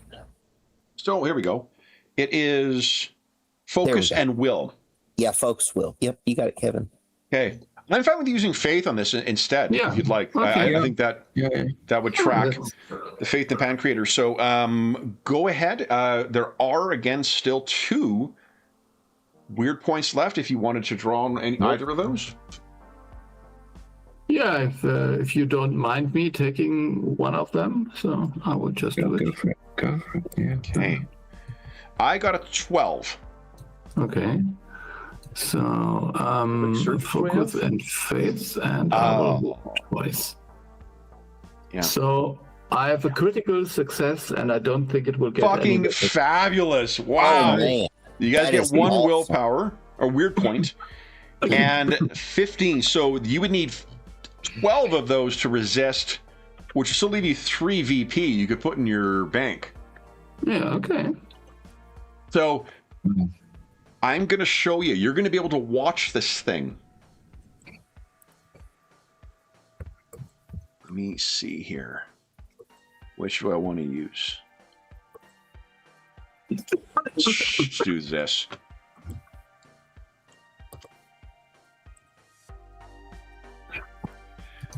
So this thing continues rooting through your materials, and it seems to take something. And as it moves, the light from the cloud-shrouded sky catches this thing's face. Mm-hmm. And it's only through the faith in the Pan Creator that you manage to not scream. Yeah. Mm. No. Mm. Whoa. There it is. Yeah. Doesn't look very promising. Each of those eyes moves independently, and every time it moves, it does so in a slightly jerky way, as if its body is not moving in any way that is designed to fit together, but is being forced to do so. What do you do? That is a very good thing. I would say, if I'm not sure, I think I would have my cross still on me. Okay. I think I wouldn't take it off at night. So it is making its way. If you don't do anything, or give any indication that you are awake, it starts stepping towards the window, which it seems to have opened. And this is the full form. Once you can see the entire body. Okay. I think being very courageous, like I am, I would just stay in bed and just cling to the cross. So you do so, and this thing is able to, move its way out. And again, every shifting, every movement, you can hear. It's like when the sound of something's dislocated or popped back in. Yeah. As it's moving, gets itself outside, and almost entirely silently goes down, and you can see a single finger comes in and pulls the window down, and it is so thin, it's able to hook up onto it, pull it down. You see the claw unfurl, and it retreats out the other side, leaving you alone with your faith, your cross, and your thundering heart. Yeah, I think for good measure, I would just be frozen there. I mean, it's freezing cold, but also, I mean, Sure. she is not the person to go after it. No Does way. she stir before dawn? I think she would, if the sun rises, she would get up and alarm the others, but not So before. where does she go? As soon as you finally, Lord knows how long it is. You probably are just repeating prayers to the Pan Creator. You begin to see the wan light of dawn coming in. Yeah, I would go to Sanderson because he is the. Okay, Sam, you're woken up and like God, you drank so much with LVX. What is it, sister? I've seen the beast, the monster. It came to my room. It took something. What? And with that, he definitely jumps up. He's definitely ready. You've seen the monster. Yeah. But following chain of command, he immediately goes to Mr. Booker. Okay. So, Booker, you can hear a knock on your door. You're watching the holo video. You're like, this is good. This is going to be great. Mr. Booker, get up. Yes. Yeah. Yes. How can I help? The monster has been here. The sister reports Been it. here? Yes. Well, can we catch it? No. I grabbed for my las pistol. Okay. I need you to Lady rouse Hawkwood, the- someone is making an awful lot of noise outside. Mm. And she, let's see, she probably had quite a bit. She rubs her temples and throws her legs over the side of the bed. Wonders if she. What time is it? Would you say, Kevin? I mean, roughly. What's the general? I look outside. Where's the sun? If any? I mean, it's very, very early dawn. Far too fucking early for this nonsense. Did I said the morning. I didn't say dawn, did I? I think to myself, what on? I mean, I think there's one word that definitely stands out from the sort of murmuring from outside. Monster. She and at that she grabs her sword scabbard, puts it on as she heads outside, not quite all together yet, but not sure if this is a full alarm or not, and jogs actually regally. You can imagine, like, this is a farmhouse effectively. So like when you open the door, you can run into everyone else, so everyone can kind of be in the same scene now. What's this I hear? What's this? And loosening her sword, like getting ready for action if necessary. It was in my room. It is. What? It looks like this giant of a thing. It's hunched over all the time. It has huge claws, like I don't know, like this long claws, and it has eyes, multiple eyes. How long it was ago? in my room. What? How long? How long? What? How long ago was this? It froze me. I was unable to move. It was. I think it was 2 hours ago, maybe. It let you live. Yes. Did it know you were there? Surely. I'm not sure whether it realized I was. I awoke. And she, like, not overly dramatically, but does use her leg to, like, kick open Ilani. I can't say it. Ilania. Her door. Whose door? Eliana's door. Oh, Sister Eliana's door. Okay. There we go. I'm like, who are we kidding? Wait, what? She's asleep. I'm just. Walks up to the Baron. I'm just kicking open doors, baby. She starts kicking open doors, for God's sake. Okay, so she goes in and she's like looking around. She goes over to the window. I mean, it's probably closed. You probably closed it, but she does look around. Okay, why don't you give us an observe and perception check? There is one weird point left, two weird points left right now. If you want to roll favored. Yeah. Let me see here. For observe. If you wanted to, I would actually give you the prophet's blessing. Oh, I would. I would indeed. I would. I roll focus and faith, and then you get an extra. Wait a minute. everyone need to get their surge back too, by the by. Yeah, your roll becomes favorable without a weird point. Oh, cool. Okay. I'm in. Yeah. So give us your check there, Sister Eliana. And then, sorry, I was yapping over you, Ingolf. Everyone gets they've completed a respite. You get your surge back, too. Yeah. Nice. Okay. There you go. It's a success. Yes. So resistance was easy. I think that is only... That's a 3. Easy as a 3. Okay. So, Nice. That's 2. You could put that in your bank if you want. Yeah. Okay. Or okay, I can give it to the lady just immediately. And what is that? Yeah. She could pass it right over to you. She could have 7. Your roll is favorable, so you get advantage on the roll, and you have 7 VP if you'd like. Okay. Let's I'll use it right here. I'll buy the dice. I'll buy the difficulty right here, or the target so number. the goal.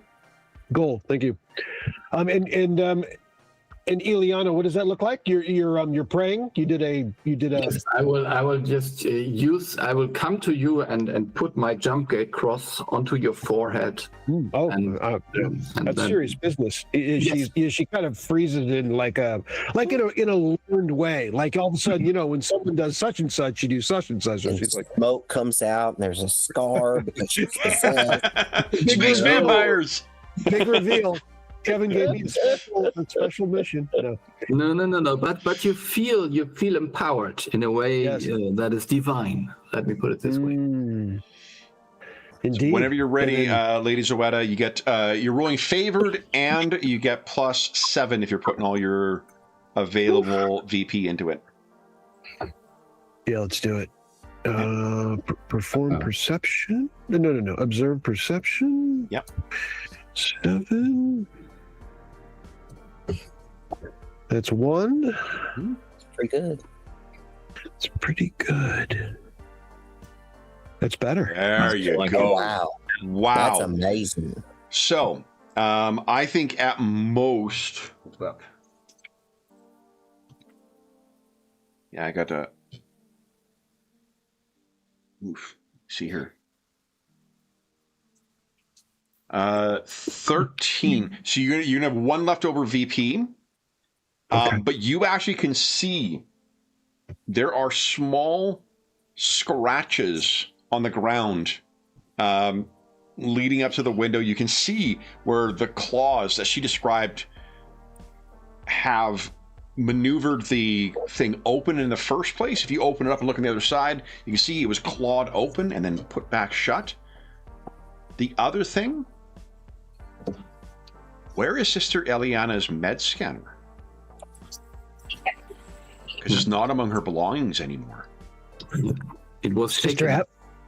have a look. Oh, really? Is that what was missing? Yes, I fear that it was taken. Yes. That, guys, is unfortunately where we need to end the session. So we've got a hard stop in 9 minutes, but that is the end of our session and the end of the final player pick for this. But I will just say, so this is my first time running Fading Suns. This is really fucking good. I think this is a really good game. Pretty good. Let me phrase it. Good is a subjective thing. This is exactly the kind of skill-focused, meaty game with lots of mechanical stuff going on. It's the thing. One of the reasons I really love running Warhammer Fantasy 4th.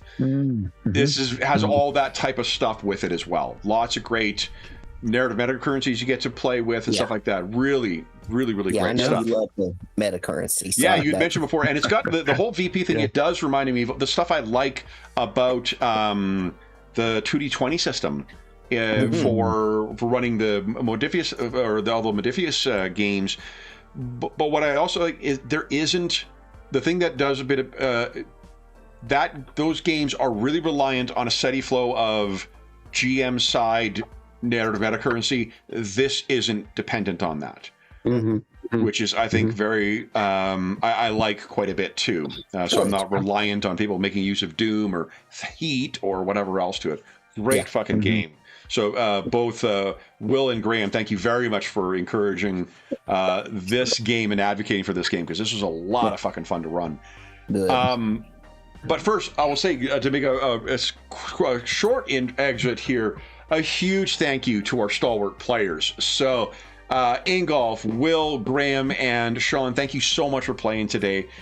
For those listening at home, thank you so much for joining us. We, as is always the case, if you have any comments, questions, or concerns regarding the session, the game, or the adventure we're playing, please don't hesitate to leave a comment in the comment section down below, and I'll endeavor to reply in a timely fashion. There's also a link down below to the Dungeon Musings Discord server, where all of us are active. We have channels that are dedicated to most of the games we run on the channel. We don't have a Fading Suns one, obviously, but we do have an assorted games channel there where we chat about various games. There's also virtual tabletop chat, find a group. There's a terrific, knowledgeable, helpful, and friendly community over there. You're more than welcome to join us. There's also a link down below to our friends at Noble Knight Games. Noble Knight Games is the preeminent unionized retailer of hard-to-find and out-of-print RPGs in North America. Not only do they have an incredible selection of new role-playing games, board games, and card games, they have an unmatched selection of hard-to-find and out-of-print RPGs like Fading Suns. Most of my Fading Suns collection came from Noble Knight. If they don't have something in stock you're looking for, you can put it on a want list and they'll send you an email when it comes in. And if you make a purchase of $10 or more through their website, be sure to enter the code MUSER10, all caps, all one word. It's in the description of the video. That'll save you 10% on any purchase of $10 or more through their website. That's good through to the end of 2025. If you're listening to this after January 1st, 2026, then just come back to one of our more recent videos. You'll see what the current discount code is listed down below. The last thing I will say is, once again, a huge thank you to all of the roster players who voted for this game. As I said, this was the overwhelming top pick for everyone. A huge thank you to everyone who voted for this. This was a very, very pleasant discovery. And a huge thank you again to Ingolf, Will, Graham, and Sean for playing today. This was a shit ton of fun to run for you guys, so thank you very, very much. For those listening at home, we hope that we gave you a few hours to take your mind off the troubles of our world and think about the troubles that our heroes in Hargard are encountering as they're simply trying to find a monster. And until we see you again, stay safe, stay healthy, and happy gaming.